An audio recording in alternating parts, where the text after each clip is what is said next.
This is Morning Juice. Sports, insight, and great storytelling. Starring Bobby Carpenter and Jeff Tito Thitoff. It's time to attack and dominate. Attack and dominate on this Friday, Big Ten Championship Eve. I'm Tito, Jeff Thitoff, Bobby Carpenter to my left. Bodie Wells, the North Atlantic Glass there. 2 full hours here on YouTube, the Fan app, HD3. Download the show anytime. Catch us 10 a.m. to noon on 10 TV Plus. Where else can they catch us here? That would be on Facebook and Twitter, Tito. Morning Juice sponsored by Riverside Bank in Dublin. An event risk, Riverside Bank in Dublin. Let's stop there. You can hear a replay of this year's show on the Fan 2, 1460 a.m. from 1 to 3 p.m. Good morning, Bob. Good morning, Jeff. How are we doing today? I'm doing great, man. I'm so pumped for tomorrow. I'm glad you are. You don't sound pumped. It's an 8 o'clock game, man. You got all day to get ready. The Lee Sterling will join us today. A.J. Hawk joins us. Also, we'll play some videos from some former Buckeyes on Big Ten championship game experiences, what it means to them. Bobby and Rhett Lewis will break down the OSU-Indiana game. We'll do that in the second hour of the program. That's something that Bobby and Rhett did. Rhett Lewis from the NFL Network. And you told me yesterday, former quarterback, Bob, right? Yeah, he played quarterback in Indiana. He's worked with the NFL Network for a while. I worked with him on XM. Good dude. Reached out to me. I think it's for a podcast he does. And we sat down for about 20 minutes and broke down some of the linebackers, Aiden Fisher and Arvell Reese at Ohio State, and what they do well and how those defenses play. So it should be a fun little watch. Got some game film on there and everything. So we'll do that at the 7 o'clock hour. 7 o'clock, actually, we'll do that one. Lions beat the Cowboys last night there, 44-30. Defense, not back. Now Jerry's an idiot, right? He looked right there for a few weeks. Yeah. That's a tough one for them. Ohio State men play at Northwestern tomorrow at 2 o'clock. Women play at Northwestern on Sunday at 2 o'clock. The Cavs host the Spurs tonight. LeBron had a record broken last night, Bob. I don't know if you saw that, what happened with LeBron. Did you happen to catch it? I'm not watching any NBA right now. I didn't watch it. He only scored 8 points. That was the first time after a 1,297 game streak of scoring at least 10 points in a game. That was the pretty impressive there. The last time I'm trying to think if I can find the date on it. Last time he had less than 10 points in a game was back in 2007. He was by far the longest streak. That's almost 20 years. That's pretty darn impressive. Yep, been a hot moment there. Jackets winning a shootout last night against the Red Wings 6-5. That's good to give up 5 goals and still win the game. Very impressive. Nice job, Elvis. He was in goal last night. Tonight we got 4 championship games. We've got Troy in college football. Troy's at James Madison at 7 o'clock. Kennesaw State's at Jacksonville State at 7 o'clock. 8 o'clock, number 24 North Texas at number 22 Lane. And then at 8 o'clock also UNLV at Boise State. So lots going on. And obviously the full day College tomorrow. football playoff bids on the line. I'm telling you that Miami's watching that North Texas Tulane game, and so is Duke, which is sad because they'll be watching and I won't be. Bob, make us smarter. Time to get smarter. Morning Juice presents Today in History. Here's your professor, Bobby Carpenter. All right, Bobby, do your thing. Well, you don't sound very excited, Thitoff. I'm pumped, Bobby. I am. I'm excited. All right, it is Friday, December 5th, the 339th day of the year, 26 days remaining in this 2025 and 20 days until Christmas. So hopefully we're getting that Christmas shopping banged out, if you will. This date, 1831. Former U.S. President John Quincy Adams returns to Washington, returns to the Capitol to take his seat in Congress at the U.S. House of Representatives. The only president after being president that went back and served in Congress. Took a step back. Oh, you only be president for 8 years. Man of the country. It does. Feels And like you a lose. demotion. Well, I mean, there's not really anything else you can do. They moved him to digital. That's true. That would have probably been a bigger step down, though. This date, 1847, the California Gold, or 1848 rather, the California Gold Rush. In a message to Congress, James K. Polk. What number president was he, Thitoff? Polk? Yeah, the Polkinator. 12. Bodie? Not 12. Gosh. You're close, though. He is am? very close. Yeah. Is it 11? History. It is 11. Okay. Good job. Well done. We had a bunch of single-term presidents leading into the Civil War. Imagine that. James K. In such Polk great shape.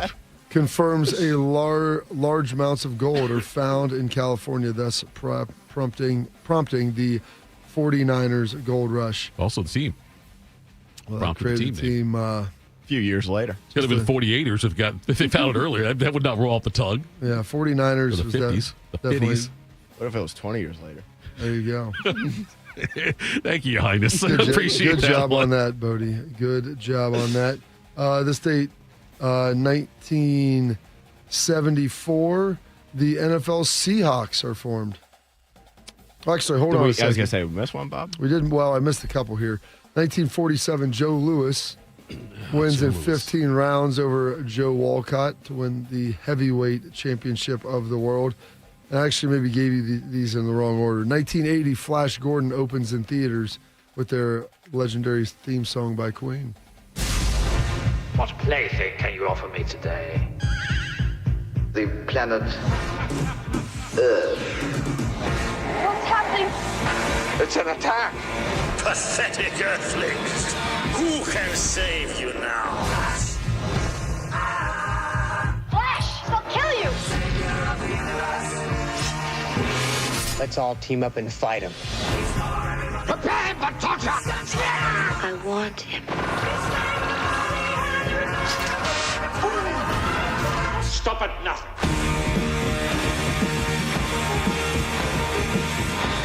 Flash, I love you! But we only have 14 hours to save the Earth! Flash Gordon is still alive. Gordon's alive?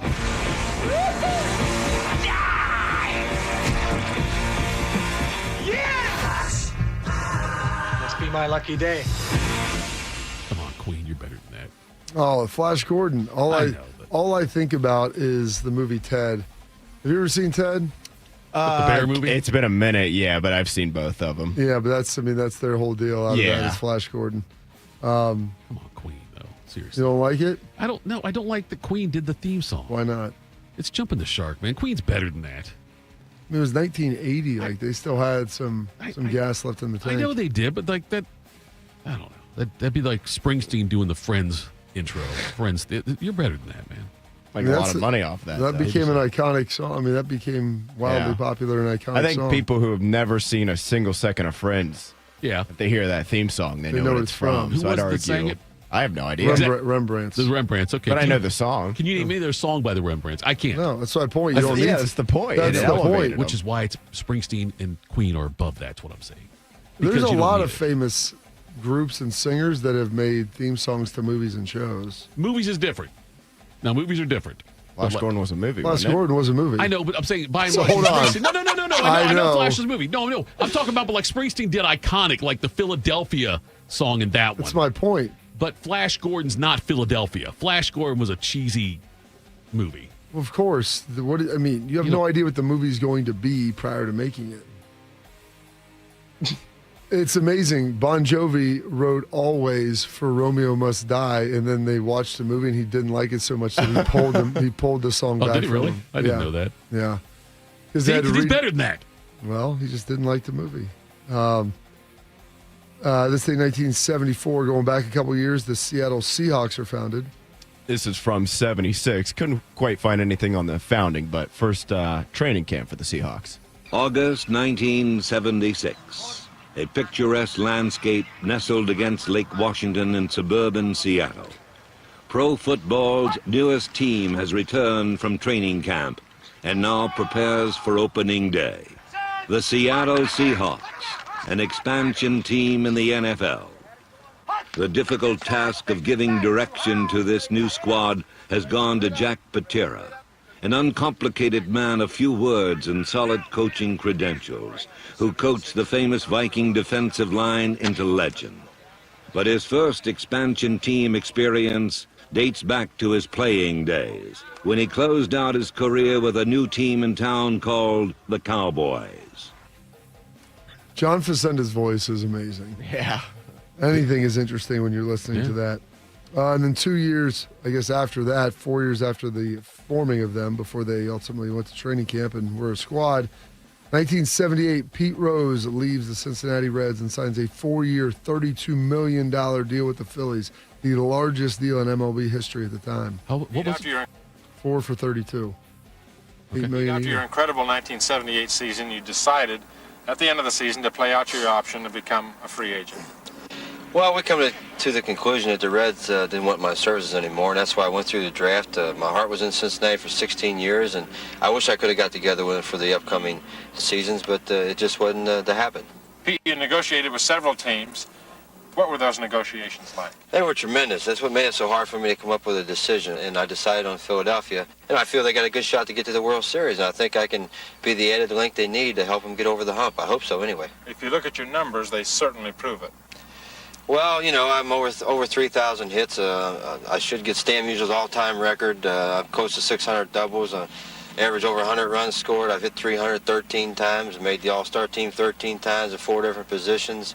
Hitting 44 straight games. You know, got the all-time record for switch hitters and things like that. And Most valuable player. Most valuable player in the World Series. Most valuable player in the All-Star game. And 3 batting titles and a couple home runs off of you. So I did everything expected of a kid from Western Hills High School. It was Other than that, though. Yeah, it was a $3.2 million, what it was. Oh, 3. Yeah, 3.2. I don't know where. Well, they must have left out that decimal. I was going to say, I was like, that was crazy high. Yeah, I think Sandberg was the first like $7 million man when he signed a deal with like 4 years, $28 million. The decimals matter. So And, it was 4 years, 3.2. 3.2 Yeah, total. 1978, when they said Yeah. $8 million, I'm like, that seems crazy. Yeah. high. Yeah. Average baseball salary back then was probably like $150,000. Yeah, so he's making $800,000 a year, Yeah, which yeah. is pretty darn good. This date, 1984, the Oakland A's trade Ricky Henderson to the Yankees. Who did they trade him for? That off? A's of the Yankees. I'm guessing, was Jose Rio in that deal? Jose Rio was is Tim one. Burtsis in that deal? Nope. No. I think who else would have been in that deal? Jay Howell, maybe? There you go. Jose Rio and Jay Howe. That's a pretty good job out of you, Tito. Thank you. I don't know. How many people on earth you think know that? A bunch of old white people. That's it. Those are the answers. Shark probably would have known. That's my point. Shark wouldn't have gotten it. No. Maybe. I don't know about that. Shark's forgotten a lot in his later years. This day, 2012, Girl on Fire by Alicia Keys hits number 1. And she's not backing down. This girl is on fire. Makes me want to be a woman. Wow. A lot there. You know, unpack that here later in the show. Yeah, it'll be the third hour. And then this date, 2017, Russia is banned from the 2018 Olympics for their broad spectrum doping policies that contributed to a lot of their athletes being you. The enhanced games, though, they're going to dominate that. That's fine. I tell you, go watch Icarus. Beam got me on it. It was amazing. It shows you everything. It started out with cycling, then it bled into the Russian doping and all of that. It was pretty remarkable. Some birthdays today. We're on this date, 1782. Martin Van Buren, that's the 8th one. Good job. Nice. Crazy 8. From the Seinfeld episode. That's how I know it when Kramer had hoped the Parmesan, whatever, the 8th president. Yeah, when the Van Buren boys were after him. There you go. He knew their gang sign. Born on this day, 1839.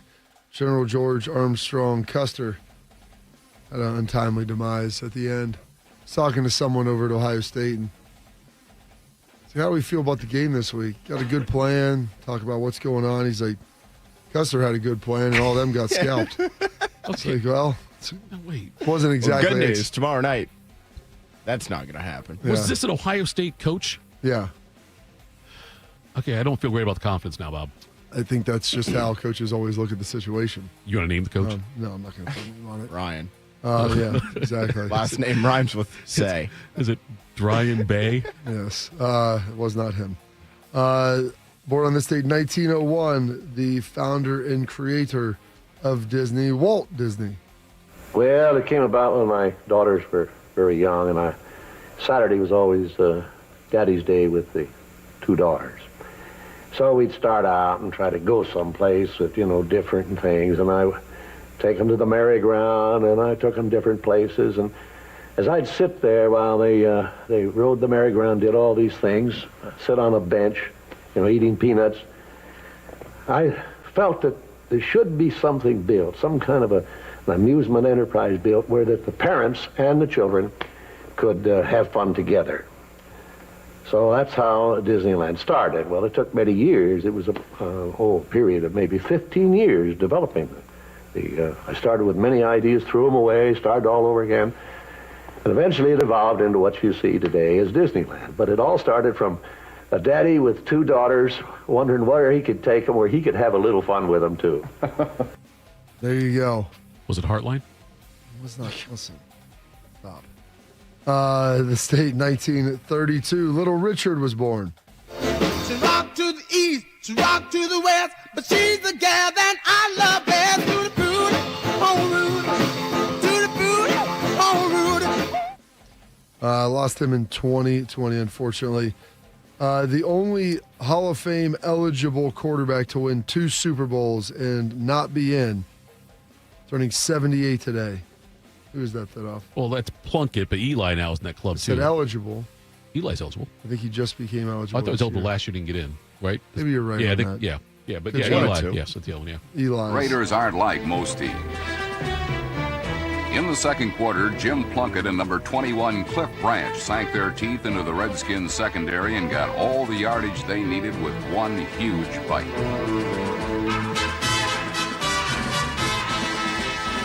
Even though Branch's birth certificate states his age as 35, he remains fast enough to pull a hamstring muscle and still outrun a defender to the end zone.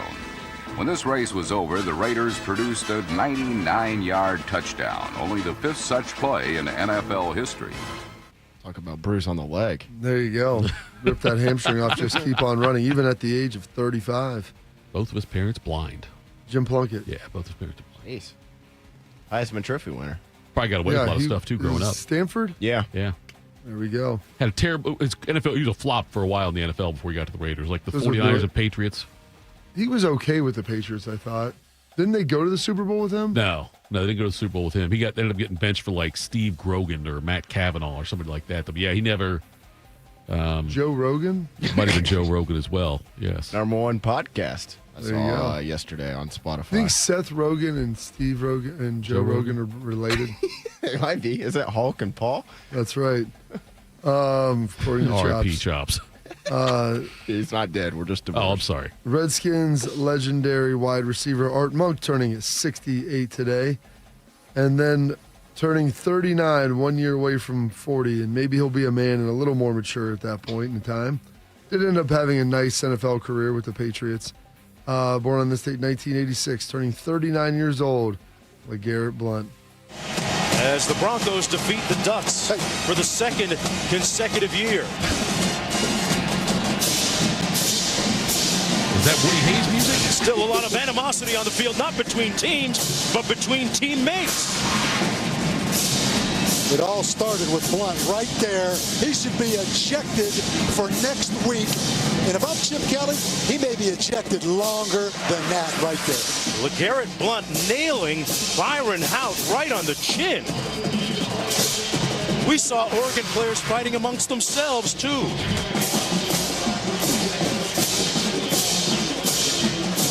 Blount nailing Hout. That is unconscionable, reprehensible behavior. There's no excuse. No excuse for that. And Mark, think about we started this football game with a symbolic handshake to start the college football season on good sportsmanship. That is unbelievable right there. There you go. Is that John L. Smith on the call? No, that's No? Bob Okay. Davey. Oh, gosh. Okay. I'm thought it almost, kinda- I'm almost positive that's Bob Davey. Yeah, you might be right. Yeah, I'm it not. sounded like Bob Davey, yeah. I thought did it kind of sound like John L. Smith, or am I crazy there for saying that? Well, John L. I don't think John L. Smith got into commentating. Okay. I'm Which I guess almost- that would have been, he might have still even been coaching at that I'm time. almost positive that that's. Yeah, you that's may be Bob right. Davey. I didn't see. Steve Kerr says Mark Jones and Bob Davey. There you go. Yeah, it's Look at definitely that. Mark Jones. All right. Well, Steve, hey, and Steve. Steve would know. He's an expert on that. I remember watching that live on Thursday night and thinking, what the hell is going on? Hell of a swing. About ready to turn it off, and I was like, oh, Okay. A little I skirmish. didn't realize we're having like a Marvel-style trailer after this. The best part might be at the end. Duck on duck crime. I've never seen that before, though. It's like, it just went wild. Some passings today, passing away on this date, 1791, Wolfgang Amadeus Mozart. Claude Monet, the famed painter, passing away in 1926. Dandy Don Meredith, passing away 15 years ago in 2010. But in 1970, he landed a job as an announcer on a new show on ABC television called Monday Night Football. Don Meredith was not only the class clown, but extremely bright and was able to engender this almost love affair around the country with what he was doing, and that was so unique. A fixture on Monday nights for 12 years, Meredith left the show after the 1984 season. Though he was the second inductee into the Cowboys Ring of Honor in 1976, Don Meredith will be most remembered for his irreverent personality, especially for the Willie Nelson song he made famous on Monday nights. Turn out the lights, the party's over. They say that all good things must end. Call it a night, the party's over. And tomorrow and next year starts the same old thing again. I mean, that was Monday Night Football. Yeah. Right there. Yeah. Dandy Don. Passing away in 2013, Nelson Mandela, the South African leader. 2021, Bob Dole passing away. I think he was just about almost 100, maybe 98, 99. And then Christy Alley, unfortunately, passing away just after COVID in 2022. I want this nonsense with my picture to stop. I did you a favor by hiring you back, and this is not a very nice way to repay me. You're right. You did do me a favor, and now I'm going to do you one. I'm going to give you a tip on how to deal with people who work for you. Lighten up a little bit. I mean, you got to make some compromises. I see. You want me to hang your picture back out? Right. Done. Whoa, that was easy. Wait, let's try some more compromises here. I want to sleep with you 25 times, but you don't want to sleep with me at all, am I right? Right. Okay, so what's half of 25? Your IQ? There we go. A little Christy Alley from Cheers as well. You a Cheers fan, Thitoff? Oh, I love Cheers. Every episode is all. Every single one. There we go. How many years was it on? I want to say it was on for 9. Was it on that long? I thought it was. I don't feel like it was on that long. Most of those. I'll say 7. You're right. Well, I was on 11 actually. Oh, okay. 82 to 93. Almost got pulled after a couple episodes. Like when the first crew episodes came out, they were so poorly rated, they were going to kill it like almost immediately. Really? Yeah. It's a good time. Speaking of iconic songs, yeah. Sometimes you want to go where everybody knows your name. Right. Led Zeppelin sang that one for them. Of course they did. It is, speaking of Cheers, it's Bartender Appreciation Day. There we go. Bathtub Party Day as well. Sounds pretty good. Too bad it's not on a Monday, Bob. We can have our show meeting there. Exactly. The Day of the Ninja. A lot of fun stuff here. National Blue Jeans Day as well. National Communicate with Your Kids Day. How about that? Repeal of Prohibition Day, which I hope that wasn't today and I missed it on the date. I have to go back and look for that. And those are your historical events, your birthdays, your passings, your holidays and observances for this date, December 5th, rather. I want to lose 10 days now. We're at the end of the year. The 339th day of the year and 26 days remaining in this 2025. I have, well done as always, General. I have a serious question. That's right. 1933, 21st Amendment to the Constitution is ratified, repealing prohibition in the United States. It's today. That is today. So Not Columbus Day. A different day entirely. How should I celebrate that? Let me think on a Friday. I'll take ideas in the It happens chat. every once in a while. Bob, I read something. Sports Illustrated had an article, among other people, You read something about Ryan Day calling Chris Henry Jr. On signing day and just telling him, trying to convince him to sign with Ohio State. Yeah. And I'm not asking if he did or if he should, but like, would Hartline Did he wear the Ric Flair robe? Could Hartline have made that call? Like, could Hartline have called him also on Ohio State's Who's behalf? to say he didn't? Okay, maybe he did. I wasn't trying to get like inside information. I'm saying though, like protocol wise, because the fact Hartline's agreed to be the head coach somewhere else after the playoff. Yeah.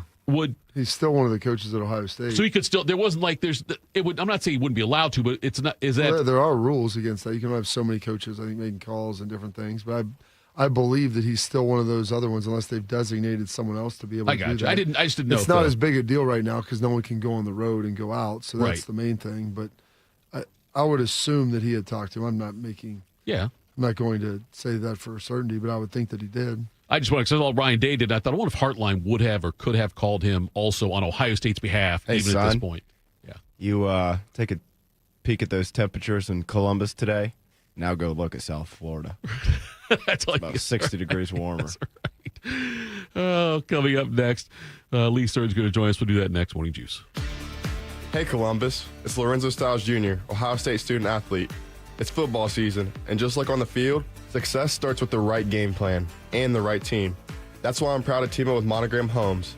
They're the true custom home builder, bringing precision, creativity, and attention to every detail, just like we do on Saturdays.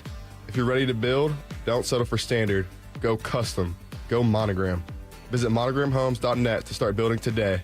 Monogram Homes, a builder you can trust. Pain has a way of stealing the moments that matter most, especially during the holidays. It's not just your knees, back, your shoulder. It's the time with the family and friends. But in 2026, that could all change when your body remembers how to heal itself. It just needs a little help finding its way back. That's where QC Kinetics comes in. They're your partner here in Columbus that will help you heal that pain without surgery or without pills. It's your body's own natural biologics to heal itself.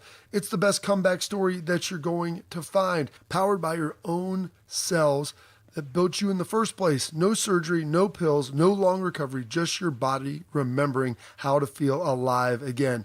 It's time to take that first step. Literally, walk, hike, dance, enjoy the holidays. Schedule your free consultation today in Dublin or Gahanna. Now is the great time to use your HSA or FSA for treatment. Go to qckinetics.com/Columbus or call 380-208-4544. That's 380-208-4544 and get feeling better in 2026 today. We are the keepers of the wild, America's original and most invested conservationists. For more than 80 years, we've been committed to conserving wildlife and the natural landscapes that define our nation. From rugged alpine ridgelines to peaceful tall grass prairies, we've supported the conservation of more than 36 million acres of American wildlands. Our funding has led to cleaner water, fresher air, and improved wildlife habitat. From abundant fish and waterfowl populations to robust deer and elk herds, nothing is more important than maintaining wild spaces for adventurers to explore and wildlife to thrive. We are America's hunters and target shooters, stewards of the American outdoors. America's hunters and target shooters, along with firearm, ammunition, and archery manufacturers, have invested more than $46 billion to help state fish and wildlife agencies manage and protect wildlife and wildlands across America. For more information, visit outdoorstewards.org. I thought mixing bleach with my floor cleaner would take the stain out. When my youngest ate the dog's medicine, that was a new one. I was trying to protect my garden, but I accidentally sprayed myself with pesticide. So I called 1-800-222-1222, the poison helpline. A poison expert helped me figure out what to do next. I was connected to someone who spoke Spanish. They answered my questions. It was free. It was confidential. It was real help in real time. Keep the poison experts in your pocket. 1-800-222-1222. One man is a national champion, NFL veteran, and local business leader. The other man is Tito. This is Morning Juice. Sponsored by Riverside Bank of Dublin. Here's Bobby and Tito. It's Morning Juice. Lee Sterling now joins us here, Paramount Sports. Lee, good morning, my friend. And before we get started with some of your picks, I would like to ask you your thoughts on the CFP, on their most recent rankings. Are they getting it right, or what kind of changes would you make?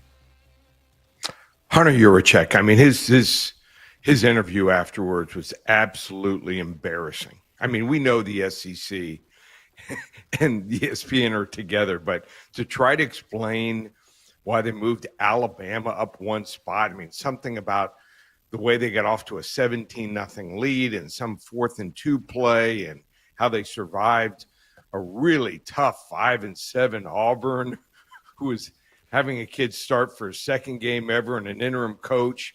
I mean, it was embarrassing. It was about half as good as his interview when he was trying to show off Ryan Silverfield, probably his fifth choice as his head coach. So it's just sad. It was like a Miami politician trying to act like, they hadn't been caught with their hand in the till. So I just hope that, like, in 2 years when Ryan Silverfield is fired, that he also is shown the door. I mean, it's bad news. Just pray that your team never is on the cut line like Miami. And last year, Miami had no business. They would have been knocked out first round. They probably would have scored 35 and given up 55 in a first round game. But Miami deserves to be in there just as much or more than Notre Dame does. And they just moved Alabama up one spot just to protect them in case they get blown out this weekend. All right, Lee, let's take a look at some of these big college games this week. The ACC, which could just championship wreak havoc everywhere. Virginia -3.5 against the Dukies. Who we liking? Yeah, small line, small crowd. They're trash bagging off like 30,000 seats for this game. And Virginia doubled them up first time they played 3 weeks ago, 34-17. They dominated play, had over 2-1 as far as ratio total yards. And I don't know how Duke's going to stop Virginia quarterback Chandler Morris. I mean, they did have a lull, Virginia did in the middle of the season, but looks like they found their footing here. Duke's defense can't stop anyone. Bottom 10 in almost every major statistical category. In fact, rushing yards allowed, they rank 131st out of 136 teams. Virginia at least can get some pressure on the quarterback. They rank 28th in sacks, so they'll get enough pressure to stall a few drives. I like Virginia here, 30-24. You mentioned Alabama, Lee, and they take on Georgia, obviously, in the SEC championship game. How do you see that one playing out? I mean, Georgia's just getting better. I mean, last week, if you're judging them on 1 week, they were their whole goal, in my opinion, was to win the game over Georgia Tech, no injuries, and not have to show a whole lot. And they accomplished all three things. Now they're going to play in a game where it's a rematch game. They have not fared well. Kirby Smart's lost 10 of the last 11 against Alabama, but most of them, those losses were with Nick Saban. Games in the Mercedes Dome. Think that they're getting better. Alabama, they only scored 2 touchdowns against LSU. Last week, they were outstatted by over 130 yards to Auburn. They have a ton of injuries, a lot of guys who may or may not even play in this game. I think Georgia's going to lay one on them. I have them winning this game 35-20, and Tuesday we might see havoc. That'd be wild. Some of the other opportunities for havoc, maybe not quite as much in the Big Ten or in the Big 12, but in the Big Ten you got Ohio State. This line has danced around a little bit, Lee. You've got it listed at 4.5. I've seen it down to 4. It was at 5.5 at one point over the Hoosiers. What do you like in that? Well, whenever you see a 4.5 to 5.5 point line, usually favors the underdog. College football and the NFL. What they're trying to tell you is the team is a little bit better, but we don't think quite enough to give a touchdown. So that's why the line is danced around back and forth. And one of the rare games, except for maybe the total on tonight's game between Tulane and North Texas, that's gone up, that has moved back and forth. I think that you got to look at the fact that Indiana had 2 weeks really to prepare for this game. If you think they were preparing for Purdue, I got some swampland here to sell you in the Everglades. They were preparing for this game at least 2 weeks ago.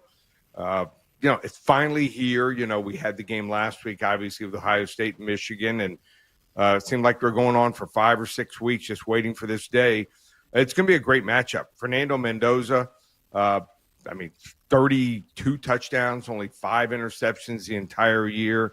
He's averaged 9.4 yards, not per reception, per attempt. So they can also push the ball down the field. We know Ohio State's defense, number 2 in every statistical category. I think it's a great matchup here. I think Ohio State prevails 27-24.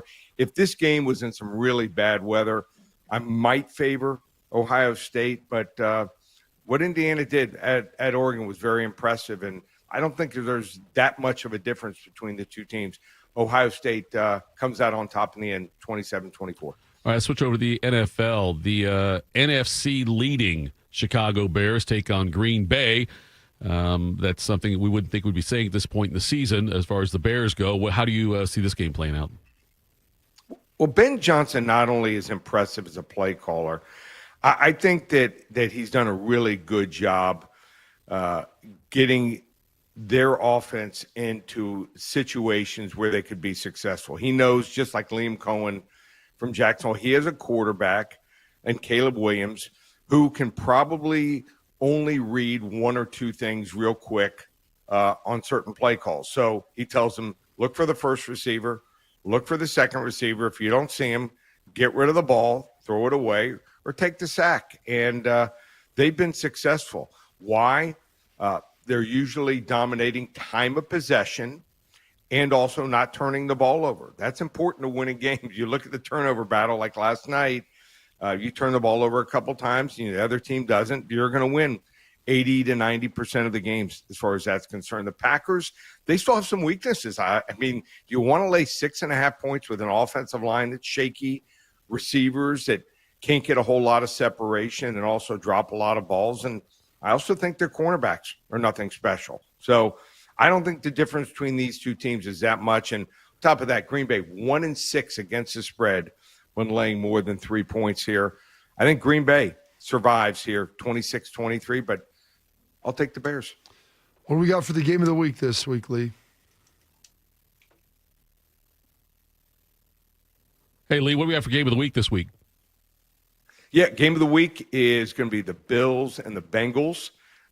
There's so many games out there. Like last night, Bengals, they've got to win or their hopes are probably done. We're still trying to find out if the Bills, who've been hot and cold, are one of the top 2 or 3 teams. So if you want to get that game for free, just call 800-400-9741. We've got what we call Double Down December. We've now won 9 of the last 11 weeks for our clients. So you want to hop on board, you get championship week this weekend. You're going to get 2 rounds of the college football playoffs, over 30 bowl games in December. And we're on a 37-17 in one run here in the NFL. Normally $4.97. Use coupon code SAVE100 when you're checking out. Just $3.97 for everything through the end of the month. Just one place, ParamountSports.com. And we're going to take off next week. There's only NFL.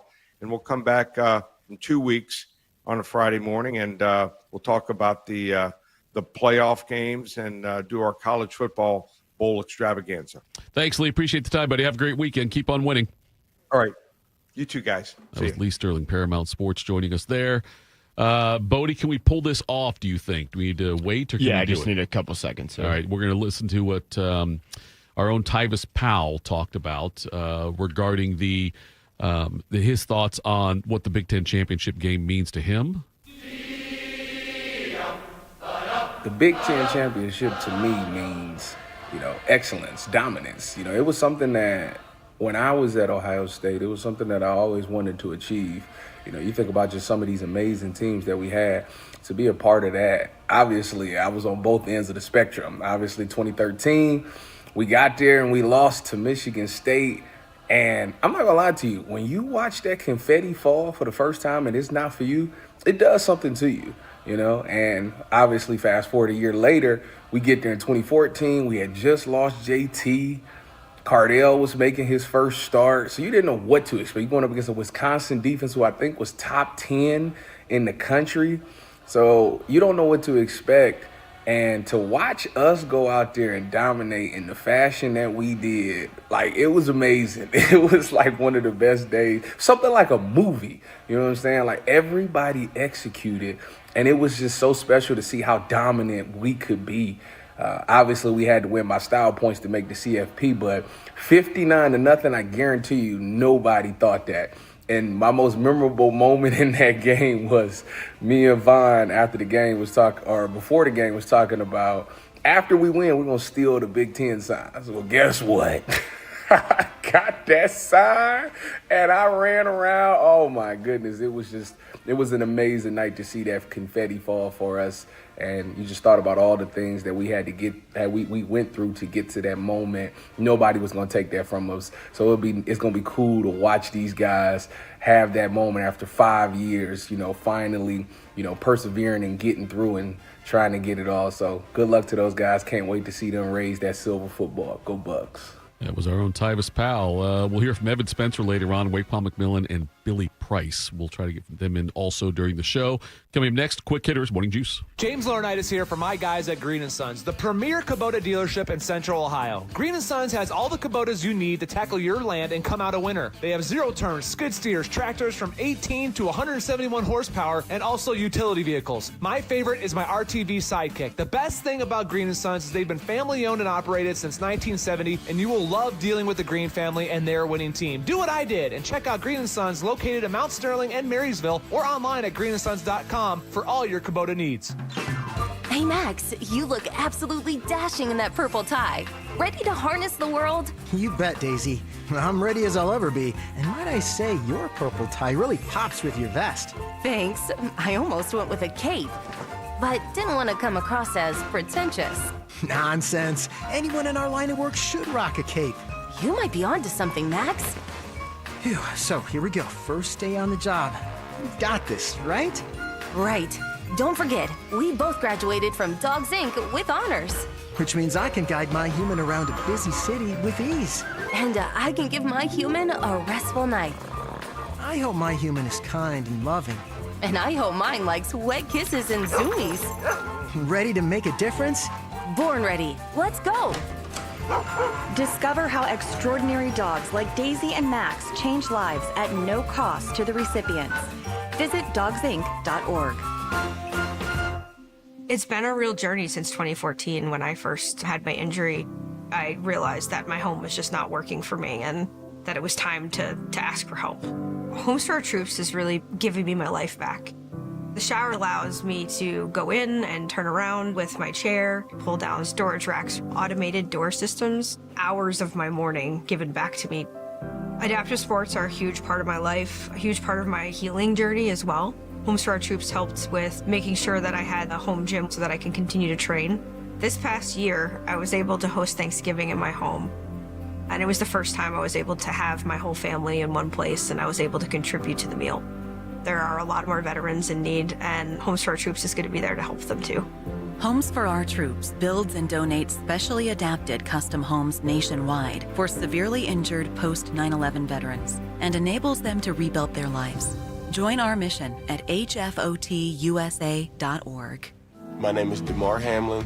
I play for the Buffalo Bills, and I play safety. CPR saved my life.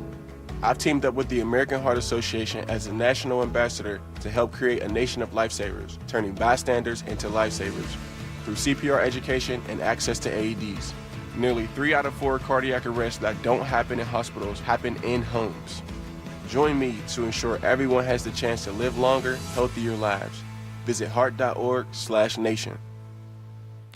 Bobby Carpenter, husband, father, Buckeye. Jeff Thitoff, husband, father, idiot. This is Morning Juice. Morning Juice. Tito, Bobby, Bodie.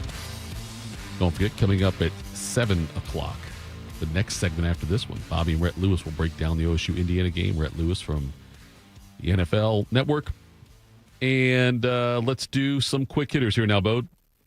Morning Juice presents Quick Hitters. Sponsored by Dr. Mark Levy. If you're snoring and not sleeping, call Dr. Mark Levy today at 1-800-MORE-SLEEP. All right, good morning, Bodie Wells. Good morning, guys. Happy Friday. Best day of the work week. Our last sort of full college football weekend here. Not a full weekend, but got a handful of games tonight and tomorrow. I'm putting you guys on the spot here. Sunday morning at, I don't know, technically the show starts on ESPN at noon. We probably won't find out till like 12:30. Who's going to make the college football playoff? Give me the last few teams. Obviously, the top Yeah, let's see here. Let me get the rankings pulled up here. Ohio State, Indiana, Georgia, Texas Tech, Oregon, Ole Miss, Texas A&M, and Oklahoma. I think those 8 teams are all locked in. Who's going to make the last 4 there? And I don't really care about the group of 5 winners, so technically just give me 3 of the 4.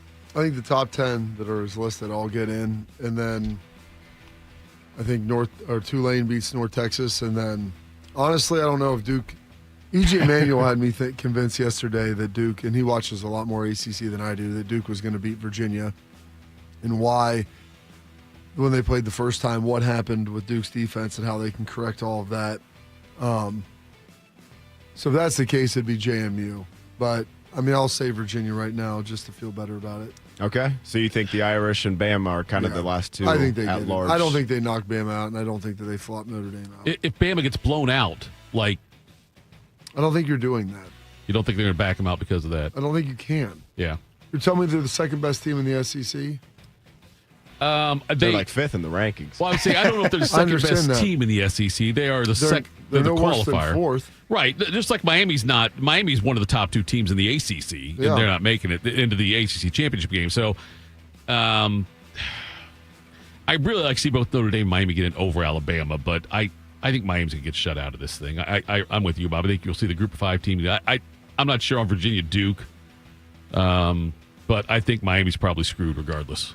I've seen some people suggest that if Virginia were to lose, which would likely shut out the ACC, that they might push Miami in. That's a little conspiracy theory for you. But they have to have the top. The rules are you have to have the top 5 conference champions. No, I know. I'm saying would they push Miami in over a Notre Dame just so an ACC team got in? Do you guys think there's any legs to that? I don't think so. I don't think so.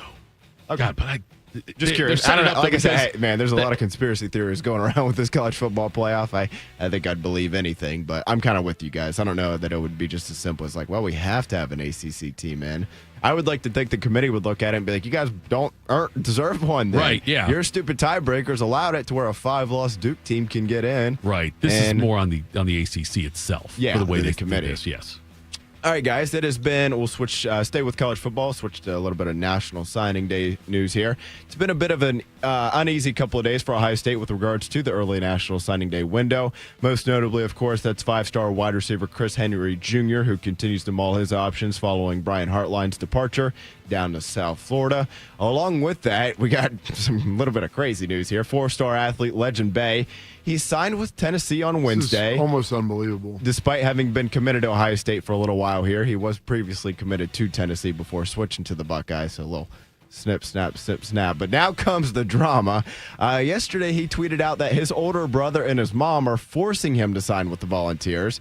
And because he's only 17, he needed a parent or guardian signature to submit his financial aid agreement. But he will turn 18 later this month on Christmas Eve on December 24th.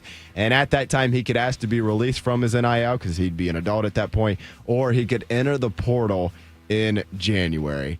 Bobby, it's safe to say the drama in college football recruiting, even though it's maybe died down some, the National Signing Day window versus February. Nevertheless, the drama surrounding it, it's kind of the gift that keeps on giving every single December. It's pretty wild. Gosh, I'm trying to remember what the guy, his name was. There was a defensive tackle for Michigan State. Oh, gosh, where is it? Malik McDowell, I remember that name, yeah. He wanted to go to Ohio State, right, and his mom wanted him to go to Michigan.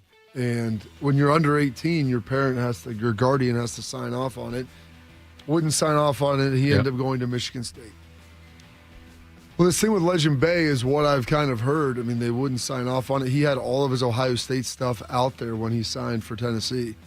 Like all of his friends. I mean, they had it all set up. He wanted to go. His mom said no. Told his friends this is where he wants to go. Brian Hartline leaving. It doesn't matter. And they've said, and this is why, because people have made the argument, well, if Hartline just would have waited. I'm like, you can't do that anymore. These guys can transfer whenever, so you just can't say, well, I'm going to hold off, and then they'll sign, and then they're locked in. That isn't how it works. You can transfer right away. And nobody wants to be under the precedent of doing that because you'll never get any other recruits. So what I've heard is he signed with Tennessee, and he's going to ask for his release upon 18, and then probably sign with Ohio State at that point. Yeah, December 24th turns 18 years old, and that's when I wonder how tense it is in that household right now. Gosh. You know what I mean? Like, that's I your can't mom. even imagine it, honestly. Yeah. And I have a good relationship with my parents, and I would certainly like to think that if some crazy alternate universe was in his shoes, even if they were adamant about me going to one school and I wanted to pick another, I would certainly like to think they'd be like, you know what? That's fine. But if you go there and fail, you're going to make your own bed and figure things out. And I think with this, I admittedly don't know where he's from off the top of my head. Is he from Tennessee? Is it wanting him to stay home? He is. Let me see here. You're right. I'm not sure. That's a good question. I can pull it up, no, Tito, he's from Texas, North Forney, Texas High School. So it's just I don't even understand. I mean, maybe it's a money thing, but I'm guessing Ohio State's NIL deal for him is still pretty strong, and you would certainly make it on the back end with the Buckeyes if things work out. I don't know. This happens every year, though. Normally, there's one story where it's here's this 4-star, pretty good player, and mom says no.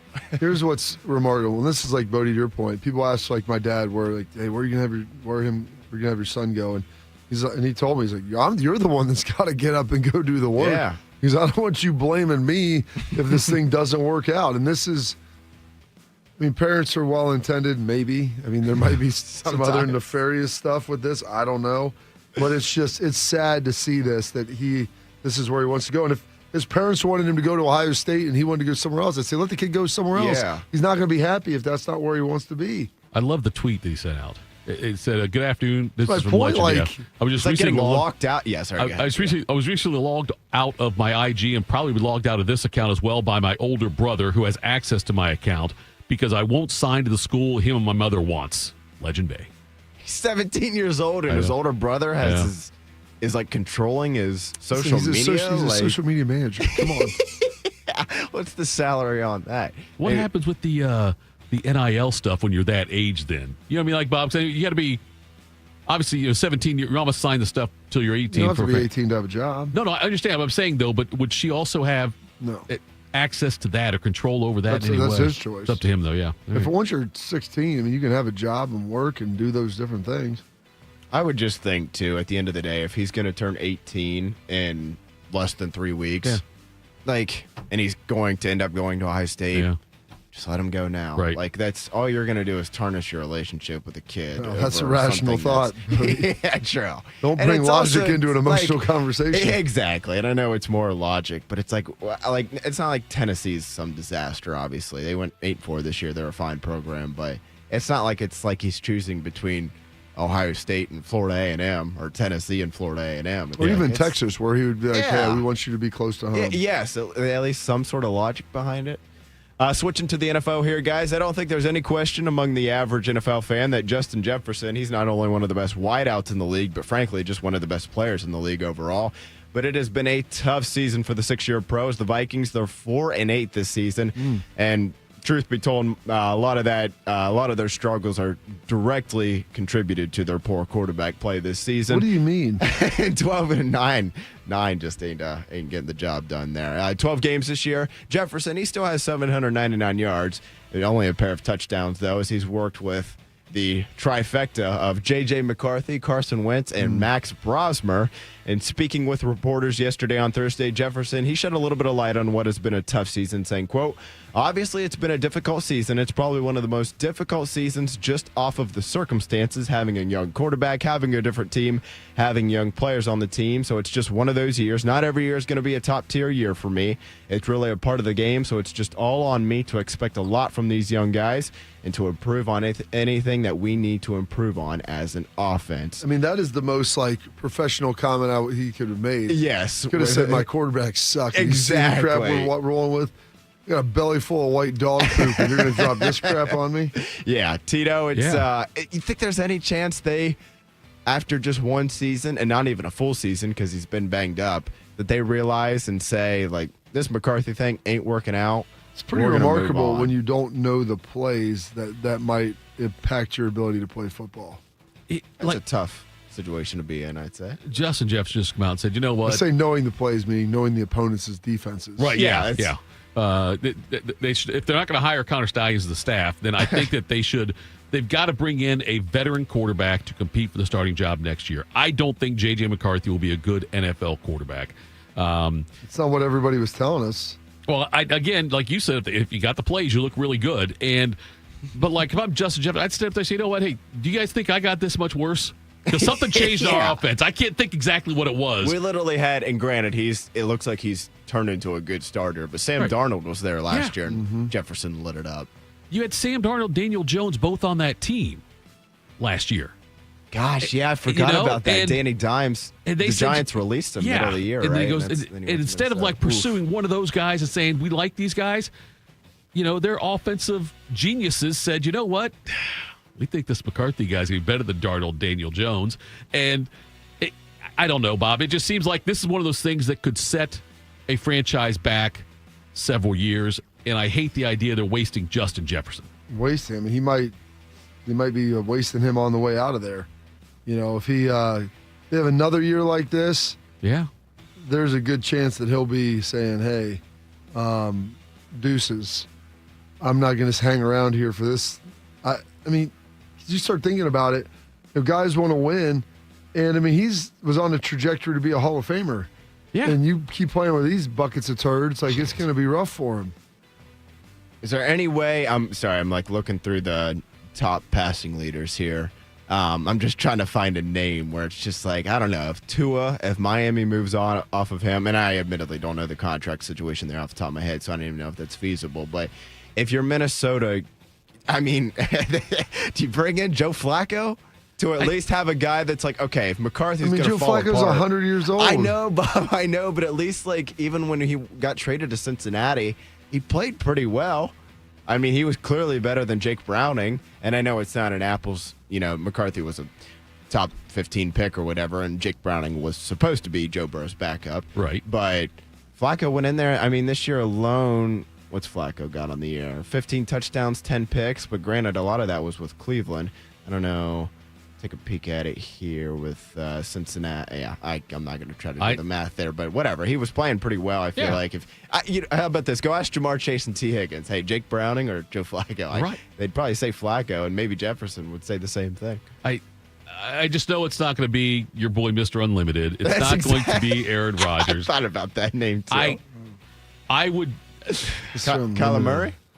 Kyler Murray's going to be available. He would be better than what they have. Definitely, yeah. Jameis Winston would be better than what they have. Yeah. Listen, they'd get big numbers. Go eat a W. He'd throw some picks, but he did get some numbers. Somebody's going to score.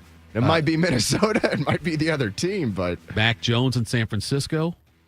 That ain't bad. It's better than what they are. Literally of the worst quarterback situation in football. Yeah. And Kevin O'Connell, I think he's proven he can get the most. Kevin O'Connell might be a better quarterback than what they have. Fair. You're right. That is fair. Is that not legal to be a coach quarterback? What about our guy Jackie Moon? Yeah. Just player coach, maybe owner. Who knows? Do you need a bank that truly values local business in this town and an opportunity to work alongside them as partners? Whether you're a small business or a large operation, Riverside Bank of Dublin, they've got the right tools for the job. Riverside Bank of Dublin has the experience of working right here in Central Ohio. They understand the business climate in our area and will help you reach your goals. Whether you need an SBA loan to get your business off the ground, a line of credit to keep your business running smoothly, or equipment financing to get your business up to scale, Riverside Bank will tailor a solution that fits your needs. Visit them at riverside.bank or stop in to get to know them at 6300 France Road. Riverside Bank of Dublin, member FDIC, equal housing lender. Coming next, Bobby and Rhett Lewis break down the OSU Indiana game. We'll do that next. Morning Juice. Hey, what's up? It's T-Bone. If you've hit your medical deductible, now's the time to see Dr. Mark Levy. Get a custom oral appliance that stops snoring and helps you ditch that CPAP and pay less out of pocket. Call 1-800-MORE-SLEEP or visit sleepbettercolumbus.com before the year ends. 'Tis the season to be hungry at Roosters. That's why for every $50 spent on Roosters gift cards, you'll receive a $10 Rooster Buck back in your stocking. May your holidays be filled with friends and family, love and laughter, and of course, Roosters Wings. Go to roosterswings.com today or drop by any Roosters location to purchase your $50 holiday gift cards and receive a $10 Rooster Buck in return. Happy holidays from all of us at Roosters. Roosters, a fun, casual joint. Once there was a man who couldn't stand. A mom who couldn't wait. A scientific community that said it couldn't be done. And then you. And then I. And then we.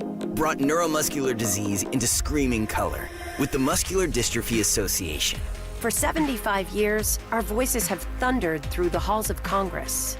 We've willed the impossible into existence. We've pushed the science, Raised the funds, shifted the narrative, and transformed the reality of life with neuromuscular diseases. For 75 years, we've built communities together. established the field of neuromuscular medicine, and made it thrive. Call that a legacy. Call it impact. Call it momentum. Just call it ours. Because it's the generations of community heroes that give MDA the strength we have today. And until neuromuscular disease is a thing of the past, you couldn't stop us if you tried. Join us and celebrate 75 years of breakthroughs at MDA75.org. You know what hope is? Hope is action. Carving a path forward, even when it's hard. And kids who still know how to dream. They're the best pathfinders of all. So at Child Fund, hope means helping millions of children living in poverty worldwide to grow up healthy, educated, skilled, and so all those good things can come true for them. Safe. And that means safe at home, safe at school, and safe online. Hope means walking this path together. All of us. Because when we work together, we can do so much more. That's right. Hope includes you.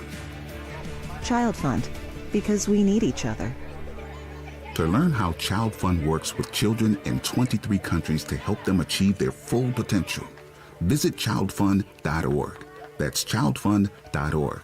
Hey, what's up? It's T-Bone. Don't let your insurance benefits go to waste. End the year sleeping better with Dr. Mark Levy's oral appliance. No mask, no noise, just results. Hurry, deductibles reset soon. Call 1-800-MORE-SLEEP or go to sleepbettercolumbus.com today. Proud to be your go-to sports addiction. WBNS, WBNS-FM, HD3 Columbus. The Fan 3, Ohio sports destination. One man is a national champion, NFL veteran, and local business leader. The other man is Tito. This is Morning Juice. Sponsored by Riverside Bank of Dublin. Here's Bobby and Tito.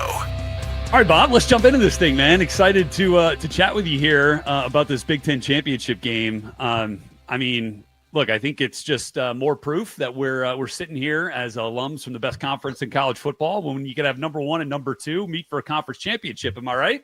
Yeah, it's exciting, man. It's going to be a fun time. And Indiana, I think a lot of people maybe thought last year was just a flash in the pan, and then they followed up 11-1 with going 12-0, and even better, and a huge win out at Autzen against Oregon earlier this season. Yeah, no doubt. And it's, I mean, the three road game victories for IU were big, obviously at Iowa. And then, look, I think people see Penn State's record and they forget the talent that Penn State has. I mean, you guys saw them as well. I mean, and there's still really good players on that team. And Indiana was able to do it, come back and win at the end. So, I think another thing to think about is as the Big Ten, all conference selections come out on the defensive side of the ball, Indiana and Ohio State dominate 4 picks apiece on the first team all Big Ten list there. We're going to talk about some of those players here in just a little bit, but we did get kind of some late breaking stuff. I know it's not official yet, but hearing a little bit about Brian Hartline, maybe heading out to coach the USF Bulls down there in Tampa. His name's been thrown out there a bunch, obviously, the last couple of years, just how good he is.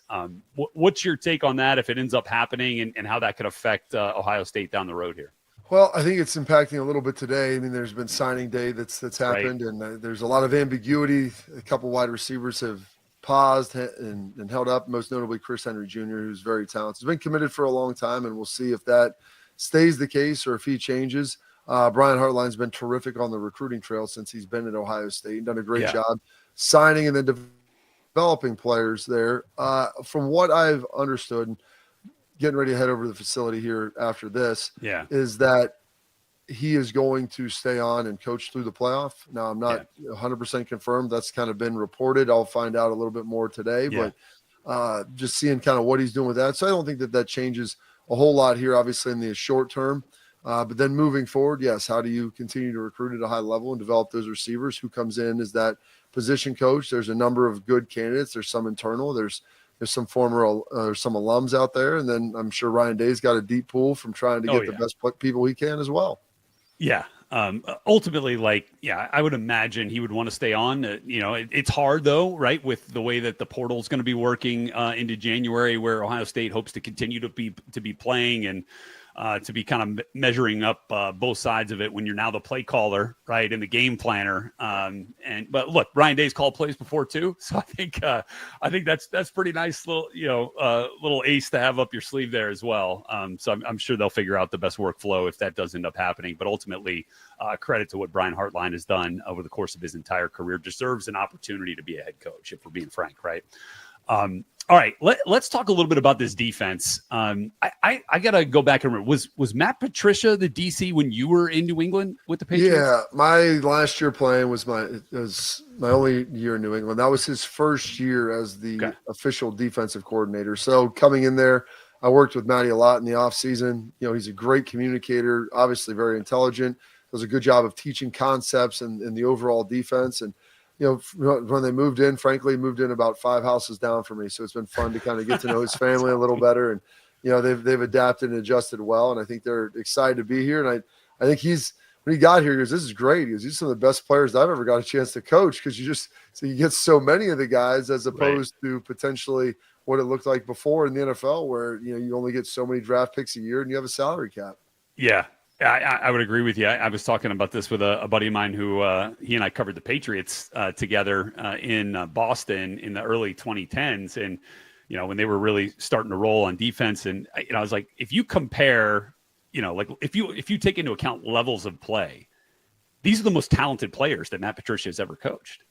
You know what I mean? Like when you think about it, like in New England, sure, there was talent. Vince Wilfork was great. And, Devin McCourty was, excellent. But, like when you think about the pound for pound talent, at every position, Ohio State wins the day there, I think, pretty convincingly. One of those guys, obviously, that we're talking about here is Arvell Reese, who was the linebacker of the year in the conference. He, to me, Bob, and you know it better than I do, but feels like a true hybrid type of player. Like you can kind of put him anywhere. He lines up out on the edge a bunch. Almost as much as he lines up in the box, if not more. He can drop into coverage. He can rush the passer. I kind of, when I think about Matt Patricia and what he's done in his past and players that have played, he kind of reminds me, not necessarily of the player that Jamie Collins was, but in the way that Patricia used Jamie Collins, kind of using Arvell Reese the same way. Does that fit to you? Yeah, it's funny that you brought that up because that's kind of the analogy. Because I talked to a number of guys. I was Josh Boyer's here on staff too, who was in New England for a while. And when you have a guy that's long and versatile that can play on the ball and off the ball, some coaches will just be like, all right, we'll just play him here and let him go. Well, you're really not using all of the guy's skills, and you're not allowing your defense to develop as much as you'd like.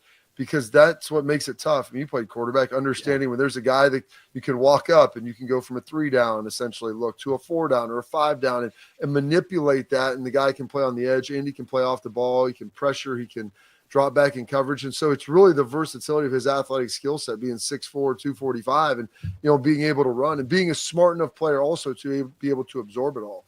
Yeah, no question. I thought that was that's a great way to put it. And Jamie Collins in his heyday in New England was tough to deal with. That dude was making plays all over the place. Speaking of making plays, let's take a look at some of what we've seen from Arvell Reese. We'll kind of bring this up here in the screen share. I've got this on the left side, and then I'm going to show you here on the right side a little bit of what Aiden Fisher does, not necessarily in a similar role, but as kind of like the dude for Indiana's defense as well. So we'll start. I thought some of these plays from this Washington game, when you're talking about Damon Williams, who's like one of the most electric players, in the conference at quarterback, to see what he was able to do, Arvell Reese in a couple of different roles. Let's check this out here. We've got Reese right over here. Boom. Left, Yep. Let's clear that up. So you see, they've got like what you would call a bear front there, 5 down. It's kind of it's 2 outside linebackers standing up, but it's kind of a 5 down look, able to squeeze down, shuffle back. And that's his time from playing some defensive end, very natural on the edge. The shove and squeeze, get square, get underneath blockers, and boom, you're right there to be able to make a sure tackle. It's so much fun to watch too, just the different ways in which he lines up. I mean, like here, this is, one of those things that Matt Patricia and Brian Haynes for Indiana do very well. Simulated pressures, right? They're going to make the quarterbacks think, and then, you can drop out. And so we got Arvell Reese lined up over the left guard, left tackle here, and he's going to be in a spy here, Bob, on Damon Williams. Yeah, so they rush. He gets to pop out. You see the guard sitting there waiting on him. He's able to get off, and you see the speed and ability to break down. Damon Williams not a big guy, but he's incredibly quick. And it's hard for guys that are tall, high-hipped. You saw him run through there. If you could run it right to right where he breaks the pocket, you see right there. And watch him sink his hips, settle, and then go get back in on it again, which that's the most difficult thing for any tall, athletic, rangy guy to do. Yeah, I thought that was awesome. And so then there's, when we go to the Illinois game, he was just an absolute monster, especially in just rushing the passer. Like this first one, this Bob, the athletic ability here is insane. The right tackle just wishes he could go back to the sideline after we show this one here. I'll fast forward it a little bit. Here you go. So he gets on the edge, does just a straight long arm inside, gets up and under. I mean, I call that the forklift. Like you lift him off the ground and he's back into the quarterback, compresses the pocket, comes off and makes a sack. Usually guys that can run like you saw against Damon Williams they don't have that type of power. Right. Exactly. And then I thought this one was kind of good just to also amplify the scheme with Coach Patricia. You're going to make, he's figured this thing out here to where he's got 21, the running back in protection, making probably the most difficult decision of his life here to protect his quarterback. So he's got Arvell and Caleb Downs. He has to choose, and you see Arvell kind of dip back outside right at the end, and then he flips his eyes. So he's like, all right, if you're going to give me the inside, usually they always tell you take the inside player because the shortest distance is between 2 points. That's the straight line. And I don't blame the running back. If I have a chance to block a safety or a linebacker, I'm just going to take the safety. Coach can yell at me in film room and be like, well, one of them was coming free anyway, so that can be your response. So obviously Matt scheming it up really well, but just watching Arvell kind of sell it as well is fun. Yeah, probably a poor decision on the left guard spot just to triple up on the defensive tackle there. Although we'll get to that in a second. That dude's a beast as well, potential first rounder. Talking about Caden McDonald. All right, I want to go just two more here from the Michigan game, and then we'll talk a little bit about Aiden Fisher as well. But he's not even on the screen here. I just thought this was awesome the way he's going to pop. Oh wait, he does pop in. Here he goes. Tell me what you're seeing here on this. Drifts down. It's another bear look, 5 down, and you watch him then out in space, and you see him sink hips, readjust, sink hips, gather himself, and be able to go and use that speed to get to the perimeter. It's something that not a lot of linebackers have the ability to do that against guys that are highly athletic. Yeah, I mean, just that play where he is it reminds me of the Damon Williams play. Yeah, the way that he just mirrors that running back's every move and then takes him down and gets some help from his friends to clean it up. I'm going to show you this next one from the sideline first. This again, just kind of like we talk about the athletic ability, you talk about the the scheme, and then how about just the awareness, right, that he's got? I thought this was a great play. So he's lined up down here in the slot. Down here in the slot at the bottom of the screen, kind of at an angle, sits there, drops back and forth, and then recognizes the fact that they're about ready to run the dump off. Yep. And he knows he's got help over the top. Instead of sitting and waiting, able to drive forward on that little tight end kind of hide coming back across. And that's one that Michigan's picked up a lot of yards on over the year. And it's a little play action deal. And great job ultimately by him being able to see that and use his recognition. That's very few guys can rush the passer and then also have that type of off the ball recognition. I agree with you. And then again, he just pops onto the screen here. But like the awareness, right? And then the trigger to tackle and to get there, it's just phenomenal. Like he's a top 5 player in the draft. I think at top 10 at worst, in my opinion. Teams are just going to love the way that they're able to use him. And then, it's not apples to apples when you're talking about Aiden Fisher from Indiana, also all Big Ten. So all of the all Big Ten first team linebackers come from Ohio State and Indiana. Sonny Styles jumps in there as well for Ohio State, another terrific player, legacy player at Ohio State. And then Aiden Fisher was the third linebacker from the coach's side of things. And just going to run through a couple of them here. I love the way, like, this dude is the engine that makes the IU defense go. Like, he understands what Coach Haynes wants him to do. And then he understands like what the offense is trying to do, and he's got the skills then. Oh, of course, that's going to happen. That's all right. Well, listen, I'll talk because I'd watched some of the stuff you sent over. Yeah. I've watched a lot of Indiana film this year in some of their games, and getting a chance to watch some of the coaches' tape too. Yeah. Like how fast he plays. That's the thing. Like he plays really hard, and his ability to just play at a high tempo throughout the entirety of the play. And Wade Phillips used to always talk about effort being a trait, and coaches would tell him in scouts, like, well, effort's not a trait. Anybody can give effort. He goes with them. Why doesn't everybody give great effort? And right. like you watch him play, like it's my last year I played with Zach Thomas. Like he has like a Zach Thomas type of motor where he's not the tallest guy, maybe not like the most physically gifted like Arvell, but sideline to sideline runs incredibly well, can sink his hips and like gets to the ball, has a nose to be able to find the football, and has some terrific instincts. And that I think is what sets him apart a little bit as part of that IU defense. Yeah, and like this is, I'll show you this one from the end zone. Like this one here against Iowa, right? One of the best run teams, one of the best, coached offensive lines, Bob. But like the ability to sift through on some of those cutback zones, as a linebacker, like that stuff can break out, right? And I just thought like his ability here, as we run through this one. Well, to pace the ball and to find it, and then obviously get downhill, not get caught up in the wash, have good vision, come right off. You saw Arvell do that a little bit, but that's something in the middle, like where Aiden plays mostly, like that you have to do a ton of, and especially against a well-coached offensive line that's going to give you a ton of that zone right there as you climb, get downhill, don't get caught up in the wash, and then are able to ultimately go back through and have some more success. Yeah, and then I'll show you this one here because like he's not used as a pass rusher as much as let's say Arvell Reese is here, but you'll see him walk down to the edge occasionally. Number 9 remembers Aiden Fisher after this hit. I mean, right? Like that. Well, some of it's the disguise. He does a good job over there hanging out. I mean, they've got an extra blocker. That's when you look at it, like, well, there's 2 guys blocking one down here at the bottom of the screen. And obviously he was able to sell it enough that they didn't see him and coming off the edge and coming free, and he has the acceleration to get there from distance. Yeah, exactly. That play actually ended up being an interception. Quarterback still got a decent throw off, but wasn't able to ultimately get that done. I thought a couple of these plays here, we'll just run through these 2 here from Oregon. I thought were against, top flight competition, going up into Autzen Stadium where, Ohio State knows, like that is a very difficult place to play. The physicality, Bob, that Indiana's defensive front played, they dominated the line of scrimmage, and then Aiden Fisher just got to clean some stuff up here. And again, Dante Moore, like Damon Williams, a little bit different players, maybe not quite as shifty, but can really get after it in terms of his ability to scramble and run and make plays with his legs. I thought this was, let's see here.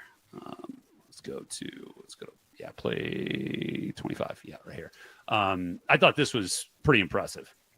Oh yeah, sitting there watching him get out in space, and that's the same type of deal when you're able to get. I mean, you got 10 yards open space right there, and it's you and the quarterback coming downhill from depth, staying on his back hip, sinking, being able to readjust and get him to the ground against a highly athletic quarterback. I mean, that's something that not many people can do. Yeah, no doubt. And then going to this last play here, this is a 3rd down in the second half, right? This is a third quarter play. This is a big one. You get Indiana will run a 3 linebacker look a lot. They've actually got this is just the 2 of them here, but Fisher over here on the right side. I thought this was again great recognition, Bob. Yeah, you see him drop out, boom, the lineman coming, gets underneath the block, and it's tough on those jailbreak screens like that out to the side. You've got to beat the lineman and get over there, get inside out, and he's able to snuff that thing out because it's really 2-on-2. Thankfully, the corner keeps contained, but you watch him come down here, get downhill, and does a great job. Like that's elite recognition right there for an off-the-ball linebacker. Yeah, no question. So, those are fun to watch. Like just seeing these guys, like there's so many high-level players in this game, Bob. I mean, I touched on Caden McDonald's going to be an incredible NFL player too. I mean, like, each team I feel like has difference makers at all 3 levels. How have you kind of assessed, like where this game, will be won and lost when these 2 teams hit the field in Indy? Well, I think if Indiana is able to run the ball as successful as they have, like that opens everything up for Mendoza and his ability to throw. He's a great quick read quarterback. He gets the ball out of his hand fast, does not get sacked. He has really solid athleticism. I mean, he might not be Damon Williams out there, but he runs really well. Scrambles more to throw than scrambles to run. But he has that requisite athleticism, and they've got really good receivers. So if they can, that's the key for anybody. If you can make a team one-dimensional, I don't care who you are, like even for Ohio State, your receivers, you can do things to negate them. And so that, to me, is going to kind of be the key, as cliche as it comes down to, like, who's going to be able to control the line of scrimmage. And, Indiana, especially on the defensive side, may not be as big up front, but their guys are incredibly physical. They do a great job with their hands. They get penetration, and they run really hard to the ball. And so while they may not be as big and as physical, they're able to get there, and they get there in mass. And that's what kind of the difference has been for them. How do you feel like Ohio State's offensive line has held up throughout this season? 'Cause I feel like the run game has gotten better as the season has gone on, and I feel like that's one area where, again, you go back to Oregon's probably the closest in terms of level of competition that Indiana's played in terms of talent up there with Ohio State. And look, defensively, they control the line of scrimmage, and if they're able to do that again in this game, they'll have a good shot to come out on top. So I'd be curious to get your thoughts on where that Ohio State offensive line is right now. Yeah, I think that was a concerted effort by Ryan. They had a lot of guys that were coming back who played during that playoff run that maybe even weren't stars at the beginning of the season, but there was a couple of positions where they had to get some things shored up. And that's why people are like, Ohio State, what are they scoring? What are they doing? My friends, all they do is run up the middle. I'm like, well, it's sad. I mean, they're working on things. They're trying to develop this running game. Yeah. And then you're playing Michigan, who had a top 10 rush defense, and were able to go pound the football on them and run the clock out at the end of the game. So that, to me, I think that they've come a long way. Now, this Indiana defense is a lot different than Michigan. Michigan doesn't have near as much movement. They're a little bigger and more physical. And so that's the thing. Like, you can be good against one defense that's great against the run and maybe not as good against the other, because it's just a very different set of challenges with just how Indiana plays. So getting on blocks, staying on blocks, as opposed to Michigan, where you really have to kind of dig some people out because they're maybe a little bigger and more stout. Indiana's going to mix it up. And so I think that'll be the key for Ohio State. Can they get on the linebackers? Can they get up to the second level? Can they sustain those blocks on the D-line as those guys are a little smaller and faster and trying to get to the ball? Yeah, I guess the last one then for you would be with Julian Sayin. Obviously, his first season, he's a Heisman Trophy candidate, obviously, has played so well. But do you feel like he has seen a defense that will present as much movement, as much disguise, as much simulated pressure, and trying to figure out ways to make him kind of hold on to that ball a little bit longer? Has he seen something like that so far this season? I think Michigan did some good disguising on the back end. Wink Martindale, as you know, from covering the NFL, he's very good coach, and he did a good job disguising stuff. But when you can run the ball, like, that changes everything. That's right. So that's the thing. Like, for both of these quarterbacks, as long as the running game is going, it makes their job a lot easier. They're seeing a lot more 3rd and 5 or less, and it's tough to really mix stuff up in the back end. So, I mean, Julian's seen enough of it, I think. And obviously he's a redshirt freshman versus Mendoza, who's played a heck of a lot of football. Yeah. And so he's got that, probably the experience edge. I think both of them have seen enough. But if either one of them their run game lets them down, like, that's when it's going to all fall on them. And then we'll really see kind of what they can handle. Yeah, that's a great point. It's going to be fun. I mean, 2 extremely well-coached teams, right, in all 3 phases, right? Not just offense, defense. I think the special teams game will be huge. It was in the last time these 2 teams saw each other, right? I mean, that was really the turning point of the game, the drop punt and then the punt return for a score from Caleb Downs. Fired up for it, man. Are you going to be in Indy by chance? I'm working through some of the transportation logistics right now. I didn't realize as many people went over on Friday. I don't really have the desire to go over on Friday. I've got some kids coaching stuff, some games early on. Yeah. The game's at 8:00, for heaven's sake, that full trophy and everything after. So then a lot of people stay. I've got some XM college. I've got the presentation stuff the next day, or the selection show, and I need to get my Heisman vote in and all that stuff. So I would like to be there, and so I'm trying to work my way through it right now. And by the way, congratulations, sir. Is that your 3rd child? 3rd. Yep. First girl, but 3rd. Yep. There you go. Congratulations. I'm glad everybody is happy and healthy and doing well. Right. And you're a champion. I mean, just grinding through right here at the end of the season. Just grind. I mean, my wife's the champion for sure, but yeah, we are grinding for sure. And look, if you get to Indy, I'll see you there, man. We'll toast to a great season so far, buddy. Absolutely, Brad. I appreciate it, sir. Thanks, bud. Well done, as always, General. Coming up next, we will hear from Billy Price and what the Big Ten Championship game means to him. And we'll also tell you who's got his juice, morning juice. Bobby Carpenter here for Germain Toyota. Swing by Germain Toyota and ask for Marcello and discover unbeatable deals and a wide selection of new and certified pre-owned Toyota vehicles. Visit them at germaintoyota.net. Germain Toyota on the corner of I-70 and Bryce Road. Hey guys, 13-year NFL veteran and Super Bowl champion Jason McCourty here, and I'm the Innovation Ambassador at FAIR, Food Allergy and Research Education. I would say the most challenging thing as a parent of a kid who has a food allergy is probably the ignorance that I myself had in the beginning. I didn't know what anaphylactic shock was. I didn't know the dangers, let alone the things that she needed to be able to have a normal life. When you go to drop your kid off, and every single time in the beginning, we'd have to go through everything she was allergic to. Preparation is everything. And me, for playing football for 13 years, it was all throughout the course of the week. It's getting ready for game day. When you're on the field, you're playing for your fans. At home, you're playing for your family. My playbook, read labels, keep it allergy friendly, and have an epinephrine nasal spray as a backup plan. Because when my family's safe from food allergens, that's the real victory. Visit foodallergy.org to learn more. People don't realize that glaucoma is one of the leading causes of blindness. Because there are often no early symptoms, nearly half of those with glaucoma may not even know they have it until vision loss has occurred. I was diagnosed with normal tension glaucoma in July of 2020. And what we found out at that point was I had already lost 40% of my sight. And you think it only affects people that are, 75 or older, retired, grandparents, and that's not the reality of it. I didn't think at all glaucoma was going to affect me because I didn't know of anyone that had glaucoma, no one in my family. When you have glaucoma, you can't get back that sight that you lost. And so early detection and treatment is vitally, vitally important. Don't miss life's most beautiful moments. Schedule an eye exam today. National Glaucoma Research, a Bright Focus Foundation program, offers free resources and tips for healthy vision. Learn how to protect your sight at stopglaucoma.org. You wanted to be cool, which led you to smoking, which led to a pack a day.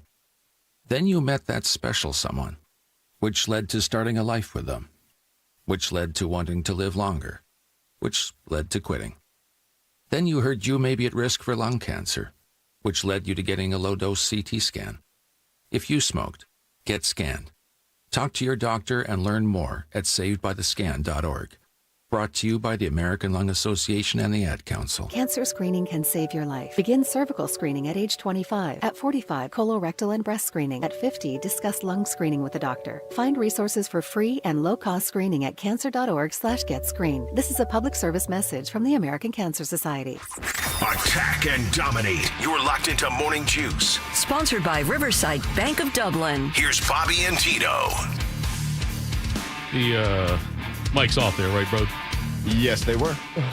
You want to play some Billy Price? Yep. Give me 1 second here. Don't lose his number. Don't lose his number. Oh, I'm shoot. going to. All right. Turn that off. And, okay. I am almost ready.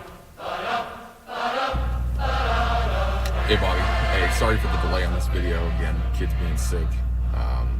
Grinder. But, big week for the Bucks. Big Ten championship week. Grinded all season, had a lot of ups and downs, a lot of growth, especially from these young men. Julian Sang coming into an offense, kind of figuring everybody out, using Jeremiah Smith. Offensive line has played really, really well. But this is championship week. This is the pride of the conference, how we stand on business here. Really important for these boys to really take a lot of pride in this. This game, especially with what's at stake coming down the road, means everything. Back in, I had the lucky fortune to have been to the Big Ten Championship twice now. We played them again in 2014 when we went on that amazing run with Cardell, that was led by JT, finished up with Cardell. We beat Wisconsin 59-0. And just the pride in that game, that's where I learned the importance of this game. And in each part of the journey, the steps and what they mean, handling the regular season, beating the team up north. Number one priority every season is beat the team up north. Then to get into the Big Ten Championship, to take pride in our conference, to represent, for the next steps and what's coming down the road.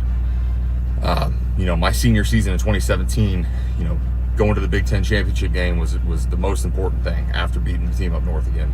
For me, finishing that season, beating the team up north, going into the Big Ten championship game, especially coming off of a loss to Iowa during the regular season, that kind of shifted our focus to, everything was still obtainable. And again, the Big Ten championship game was nothing but pride.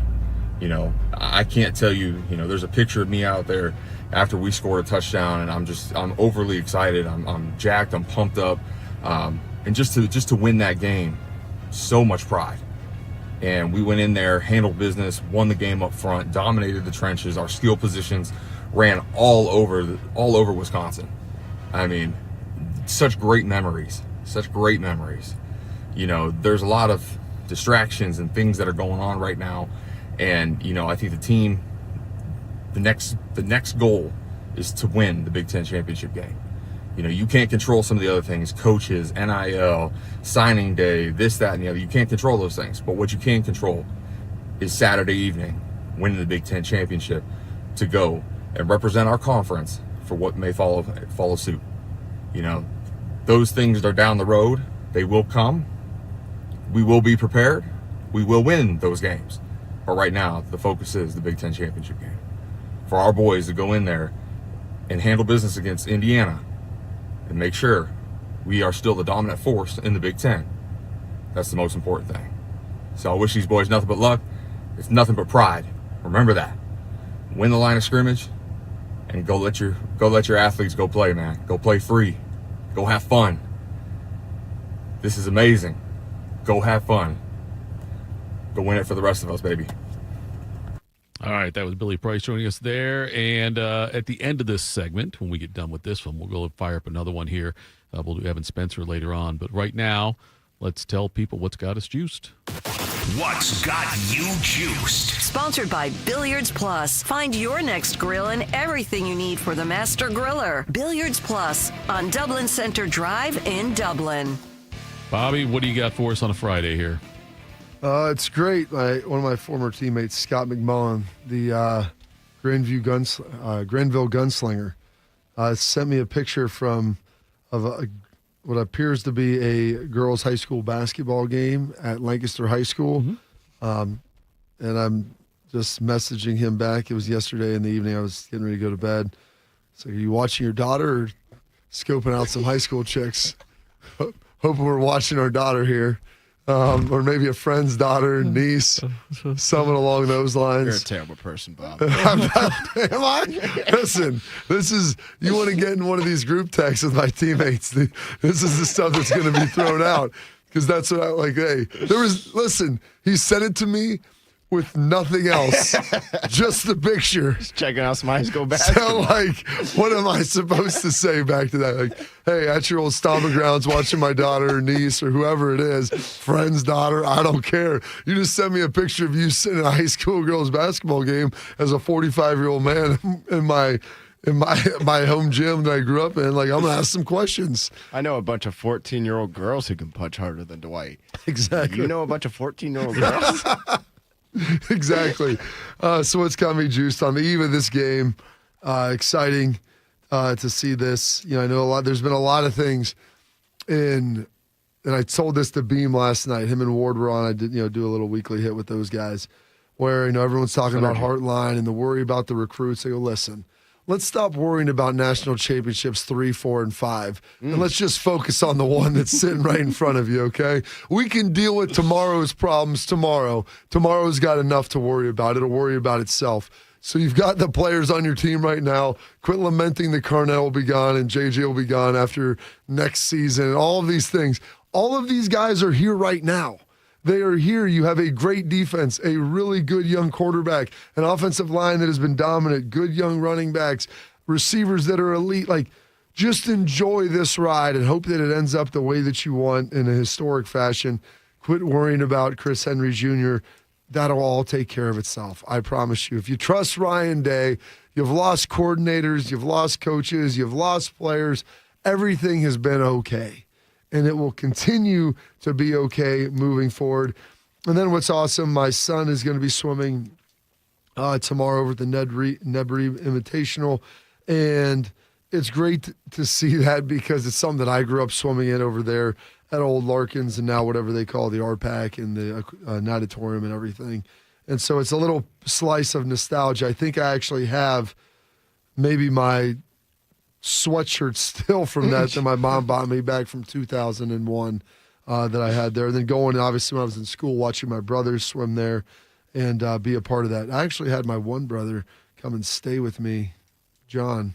After that, we go to the Max and Irma's on Henderson Road, and I told my mom, like, he's going to stay with me. And she's like, no, he's not. I go, yeah, he is. I'll bring him home tomorrow.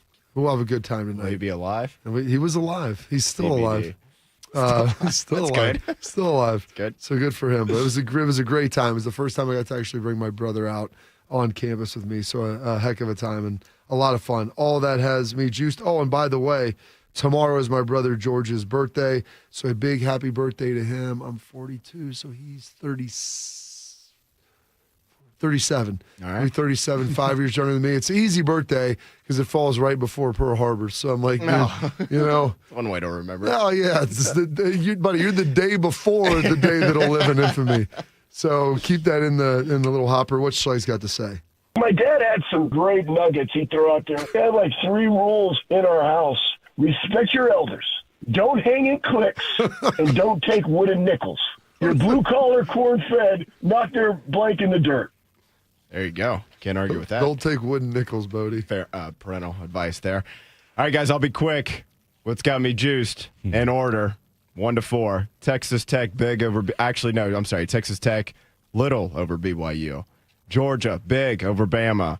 I want UVA to win just to eliminate the conspiracy theory that an ACC team has to be in, that it needs to be Miami. If Virginia wins, they're in. And then maybe just a little icing on top of the cake there. Boise State over UNLV tonight. I did not have, intentions of watching the Mountain West Championship game 3 months ago, probably, but I'll be watching tonight at 8 o'clock, Tito. That's got me juiced.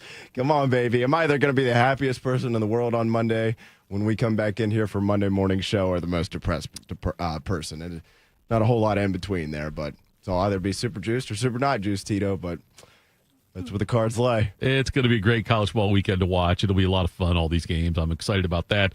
Also, my daughter's got a swim meet up in Cleveland this weekend. She and the wife are heading up there tonight and get back on Sunday. So it'll be just a boys' weekend from tonight at about 7 o'clock when they leave to head up there until Sunday afternoon. So we'll fire up Evan here in just a second. But I want to say this: for the first time since 2020, the Buckeyes are back in the Big Ten Championship game. The Fan had you covered with 11 hours of pregame coverage this Saturday. Here's the lineup: 9 a.m. to noon. Fan Sports Saturday with Tim Hall and Tyvis Powell. Noon to 2:30. Fan Sports Saturday with Eric Reeser and me. 2:30 to 4:30.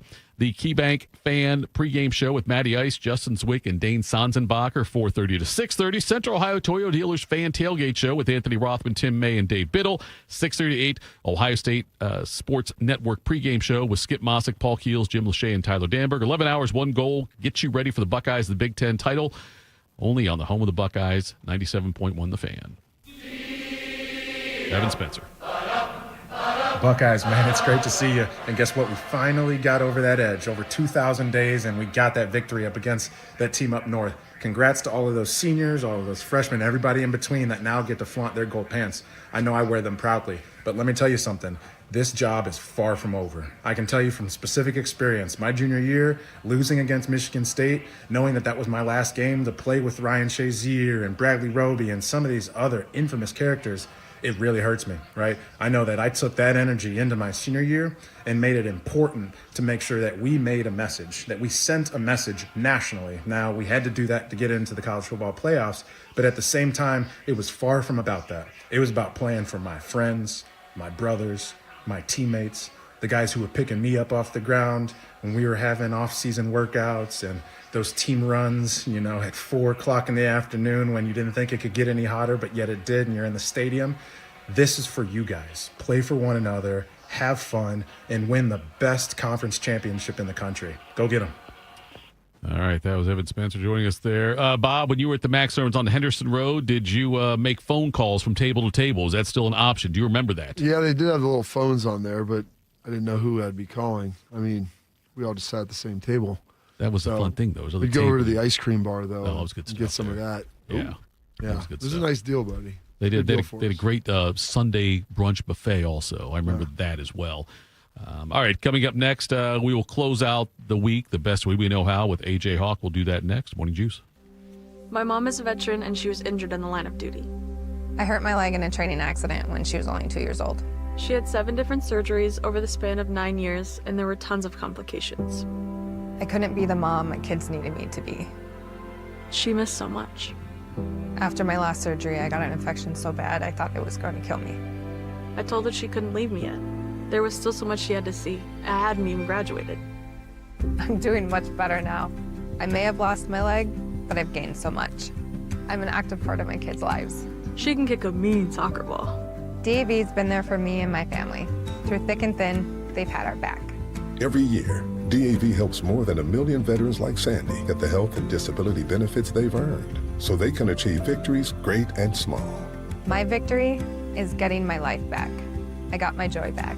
We got our mom back, thanks to DAV. Support more victories for veterans. Go to DAV.org. I always tell people I was the luckiest guy in the world. I wanted to be an Army man or a fireman, and I got to do both. As a firefighter, my job was about saving lives. I never thought one day I would be fighting for mine. After spending his career answering the call to save others, Ken was diagnosed with ALS. Now he's facing his biggest battle, for more time. For 70 years, Muscular Dystrophy Association has been answering the call to help people live longer and more independent lives. MDA means to me hope. MDA is leading the way for people living with ALS, muscular dystrophy, and other neuromuscular diseases by accelerating research, advancing care, and advocating to empower families like Ken's. I wouldn't be living as good of a life with ALS if it wasn't for MDA. MDA is helping people live stronger and love longer. Learn more at MDA.org today. What does it mean to give 100%? It means giving everything you've got, every single day. That's why the V Foundation gives 100% of every dollar donated directly to cancer research. So no matter what you give, we give 100% for life-saving research victories, 100% to making new discoveries that lead to innovative treatments, 100% to groundbreaking cancer research that could one day save someone you love. We know cancer research is working. Over the last 30 years, an estimated 4.5 million lives have been saved thanks to game-changing research breakthroughs. But there is more work to do. That's why the V Foundation gives 100% of every dollar donated directly to cancer research. We will always give 100% to accelerate victory over cancer. Don't give up. Don't ever give up. Donate today at v.org. We built a brand new studio just for Bobby, and Tito has already ruined it just by being here. I'm pregnant. This is Morning Juice. It is Morning Juice. I am Tito. He is Bobby. That is Bodie. And now we get this guy. A man with many career achievements. Leading tackler in Centerville football history. Leading tackler in Green Bay Packers history. Still afraid of Larry Knopfsinger. And the crowning achievement, the third member of the Island Boys, AJ Hawk. AJ Hawk joins us now. Good morning, AJ. Sounds like you are on the road. I will listen for rumble strips and horns honking. Curious your thoughts on this game this weekend. The point spread's moved around a little bit. I think it opened up at 5.5 and then got down to like 3.5. Now it's at 4. How do you see this game playing out? Oh, man. I think it's going to be awesome. I'm excited for it. I think, obviously, we know how good both these teams are, but now I think truly it's going to be a great test. Indiana people, I'm sure, are wondering how they stack up against Ohio State, and I think for us at Ohio State, it's just keep doing what we're doing, keep the plan, and keep stopping them, not letting teams in the end zone, and taking advantage of the opportunities you have on offense. So, honestly, I think the atmosphere is going to be amazing, but I'm looking forward to it. And I think the Bucs are going to turn out just fine. I know, AJ, you're a guy that loves to travel and stay in hotels and just venture around. Are we going to be staying out there in Indy for the weekend and heading out to the game? No, I'm not. even if I was going to go to the game tomorrow night, I'd be coming back and forth from today. I'd be back. It's only 2.5, 3 hours. It's not a bad drive. That's easy enough for me. But I would like to. I would like to be there. I'm still not 100% out on going to the game. We got to figure out some stuff with kids' schedules, but I don't know. I would like to possibly go because I think it's going to be. I think that place is going to be loud, man. There's going to be obviously a ton of Indiana fans. We know Ohio State fans always travel no matter where it is. So I think it's going to be pretty sweet to be in that building. Absolutely. Well, it's should be exciting. We never got to play in anything like that. We didn't have conference championship games back in the day. It's obviously changed a little bit. Do you think these conference championship games, just after everything that you've seen and how crazy everything has been this year and what's going on with the ACC and all that, do you think that they exist in 5 years? I don't know. I mean, I don't know how they do, just because it's just a weird situation with the college football playoff coming directly after it, and you could possibly play again and all of that. The same team that you just played, in a week or two. I'm not sure. I don't know. Obviously, they're going to be tweaking things and changing things as they go. But I don't know. I wouldn't be shocked if they're not around 5 years from now, because it is like, look at Ohio State and Indiana. Obviously, both want to win. You won a Big Ten championship. Anytime you play a football game and they're keeping score, you plan on winning. You want to win, but they also know, like, hey, everything is out in front of us, everything that we want, and we played out this whole season, and now, like, the time has come to where everything truly matters, and this is really when our season starts. If you come to a fork in the road, ask AJ, he'll help you know. Helmet shining, number 47 bold, he'll point you right where you should go. Just ask AJ. AJ Patrick wants to know, did AJ get to sing backup vocals on Pat's new song? Ooh, yes. I did not. No, I did not sing any backup vocals. The boys did, though. They had a couple little spots in there that they recorded. But he's got more coming out, I think, too, so you never know. I'm not a great singer by any means. I tell my kids that, but I don't know. I decide, maybe I'll get some lessons. Maybe I'll start practicing and see if I can get better. AJ, what I've always said, though, it's just the same as sports. Like acting, singing, whether it's the sports realm, it's all entertainment. And you can make up for a lack of athletic ability with great passion and great effort. Be that try-hard guy. Have you ever thought about maybe leaning into that? I mean, I've thought about it. Never really dipped my toe and gone into that. But, yeah, you're right, Bob. Like, I tell you all the time, your stage presence, wherever it may be, your stage presence is all that matters to me. Like, my wife talks about this too. Like, she loves people that are, like, great singers. Or she'll tell me, oh, that person's, they're a great singer or they're whatever. And I'll say, yeah, they're super boring. I don't care. They stand there and don't move. Like, I don't know what a good singer is to me. Like, I want someone to be entertaining. So that's all I think that matters. So if you can have a terrible voice but you're entertaining and people want to watch it, I think that's a victory. We're sitting here now 20 days out of Christmas. I mean, where are we at on the Christmas shopping front? I'm doing all right, actually. It's the internet obviously makes it easier. My kids tell us a couple things that they might be looking for, possibly to make their list and all that stuff. But it's hard not to just buy the gifts for myself.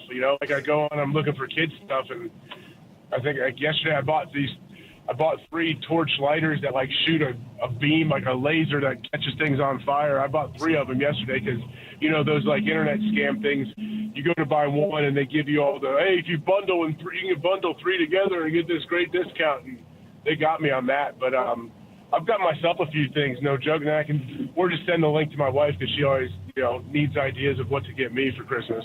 Little Italy wants to know, what was your favorite Christmas present memory as an adult or a kid? Oh boy, what a good question.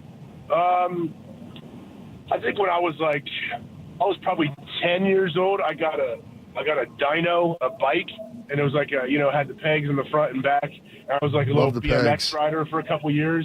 Yeah, I love BMX and drive, going and riding around and finding places to jump and try to do my little tricks I thought I could do, and bunny hop and ride on one wheel, all that stuff. I think I was probably 10 when I got that. That was a big day in our house when I got that. I went out and rode it out in the freezing cold and ice right after that. Hey, is Hendrix into colognes now and fragrances? Oh, yeah. My kids have been into colognes for years. Oh, yeah. Well, because their dad and grandpa, I mean, you and Chops are two of the finest noses for colognes around, man. That's right. Well, that's a thing, Bob. I'm sure you know. That's probably where you're going. Like, that's a thing. These kids love cologne. I mean, my son actually he's been selling cologne for a couple of years. He gets these little sample bottles, these like really tiny little bottles, and his little friends go and they buy little vials of cologne off of them. I love that. That's great. Like, that's on his way to maybe selling drugs in humans in the future. It'll be a tremendous opportunity for him to get as an entrepreneur. The next step's a mall setup, right? For that, isn't that what they do? You can get it there. No, he's more of a guy, probably, AJ, I would say, like trunk back in a gas station parking lot. Okay. You know, I'll have to send this over to you because Bo Bishop, his son's into it. He's got a son that he's got 3 boys, and I think his oldest maybe an 8th grader, like 8th, 6th, and 4th maybe. But Court got this for Cullen. It's a Sephora like variety pack, and it's got like 20 different fragrances, and then there's a gift card in there, the one that you like the best, then you get like the full bottle. You just pick whatever one you want and you order it.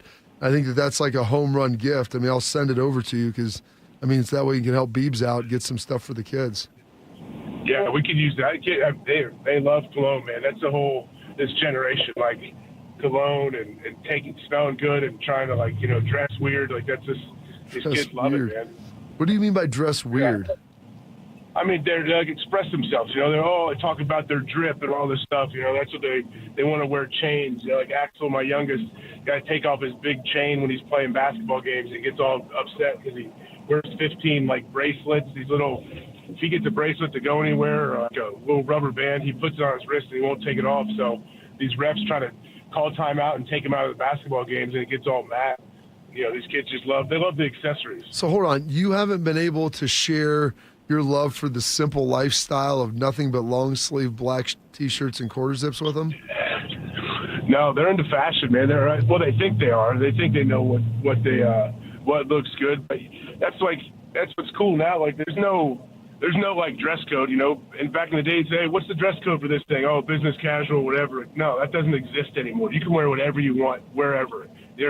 All the kids wear like, Yeezy slides with socks everywhere. It's in the terrible. snow. That's the worst look. And Birkenstock slip-ons. That's just a generation, man. I don't know. I might start doing it. I'm thinking about it.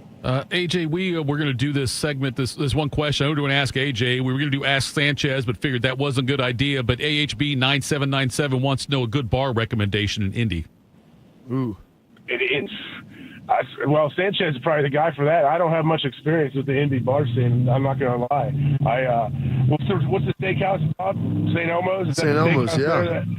Everyone loves that spot. I've actually never been there, but I hear people talk about it all the time every year at the Combine. I mean, when you're driving to and from Indy every week, do you stop to, like, ever get food or anything, or what? Like, I mean, you just driving the whole way. I just stop at on the way home or on the way there. I'll get gas. I'll go to like Sheetz or Love's or one of those gas stations. Like, I'll go there, but I bring snacks in my bag. I don't really stop and eat. I don't really hang around too much. Once I get in the car to go, I'm ready to roll. And a lot of times I don't even stop. If Sanchez called you and said, "Let's go out after the game," what would you say? Yeah, absolutely, man. Tell me what happened. I want to hear what story. I'd love to know what's going on and what exactly happened, because when I've been around him in the past, the guy's awesome. I love the dude. I hope he's all right. But I think everyone's wondered, like, man, where was everybody else? Like, what's going on? I'm worried about him. I hope he's doing all right. He calls Bobby amigo in text. Does he call you amigo as well? He does not. Okay. No, that's not for me. All right. AJ, thanks for the time, buddy. We appreciate it. Drive safely, and hopefully next week we'll be talking about a Buckeye win. Absolutely. Thanks, guys. That was AJ Hawk there. Thank you to him for joining us. Let's get a little Raekwon McMillan going here.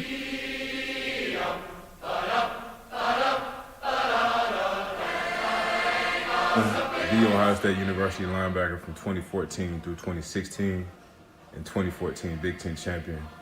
Going into that game as an underdog, really playing against the Heisman nominee, a freshman, being around some of the older guys that I was playing with, man, the Mike Bennett's of the world, the Curtis Grants of the world, the Duran Grants, the Tyvis Powers, some of the older cats, man, just wanting to go in there and play hard for them. Devin Smith on offense, my boy Zeke. I can go down the line of all the guys, man. it wasn't much about the other team that we were playing. It was about How us. thick his neck is. We felt like we were the underdog, losing early in the season, coming in there, everybody expecting us to get Melvin Gordon to have 200 yards rushing, and we shut them down 59-0, man. It felt like a holy grail. It felt like nobody else deserved to be in that arena but us. At the end of the day, it was just a dominant performance by the Buckeyes in 2014, winning the Big Ten championship and coming out on top was amazing. That was Raekwon McMillan. Thank you, all these guys. Raekwon McMillan has looked the same since he was 17 years old. When he got here, he was a grown man when he was getting recruited. Looked like that, big, thick neck, trap shoulders. I'm like, dude, you're the thickest 17-year-old dude I've ever seen. And one of my favorites, dude. One awesome guy. Played a long time in the NFL. Did a great job here as well. Tyvis Powell, Evan Spencer, Billy Price, Raekwon McMillan all gave us videos for that. We appreciate that. Always love talking to AJ. Lots of fun there. I a picture with Mark and you Mama. Little picture of your guy right there. Who we got there? That's pre-stabbing. Oh, that's pre-stabbing. Okay. All right. Him and Vilma took my phone like my kids did and put videos, recorded videos into it. Oh, yeah, when we were working at ESPN together. That's pretty funny, Bob. He's a fun guy. Least likely to be stabbed of guys that I know. I think they voted on that in high school. Of course. Most likely to be successful, most likely to be president, least likely to be stabbed. I guarantee you he won that. Or most likely. Or most likely to be stabbed, right? I would have gotten the most likely to be stabbed, I think. It's amazing I haven't been stabbed yet, actually, some of the shenanigans I've pulled. Bob, you got a final prediction for the game? Say 28-20. So you think Bucks win and Bucks cover? I didn't tell you who was winning, though. Ooh. No, but I think Ohio State's got that. I think they're good to go. Bodie, do you venture a prediction for this or not? I think Ohio State will win 31-21. And Tito. Yeah. I think the Lord's going to be with us Sunday afternoon. That was the next question. I think the committee, just like Lane Kiffin did last Friday, Saturday, Sunday, however long he made his decision. Right. He had to pray on it. I think the committee's going to go to bed Saturday night, pray on it, and the Lord's going to say, I don't care about football, but my mother does. Well, and she wants the Irish in the college football playoff. Please, give us anybody. I don't care. We'll go to Norman. We'll go to Tuscaloosa. We'll go back to College Station and play A&M again. I don't care. Just get us in there. I got Ohio State by double digits. I think it'll be like a 34-20 type victory for Ohio State. I'm going to hate saying Ohio State's defense gives up 20, but at some point they give up more than 16. Thanks everyone for tuning in. And, Bodie, hopefully we have a happy Bodie on Monday. I'm rooting for your Irish. I can't wait for the chaos. Let's go. Thank you, everybody, for tuning in this week and all week long in the chat. Thank you, Bobby. Thank you, Bodie. Thank you, AJ. And we're back on Monday, folks. Morning Juice.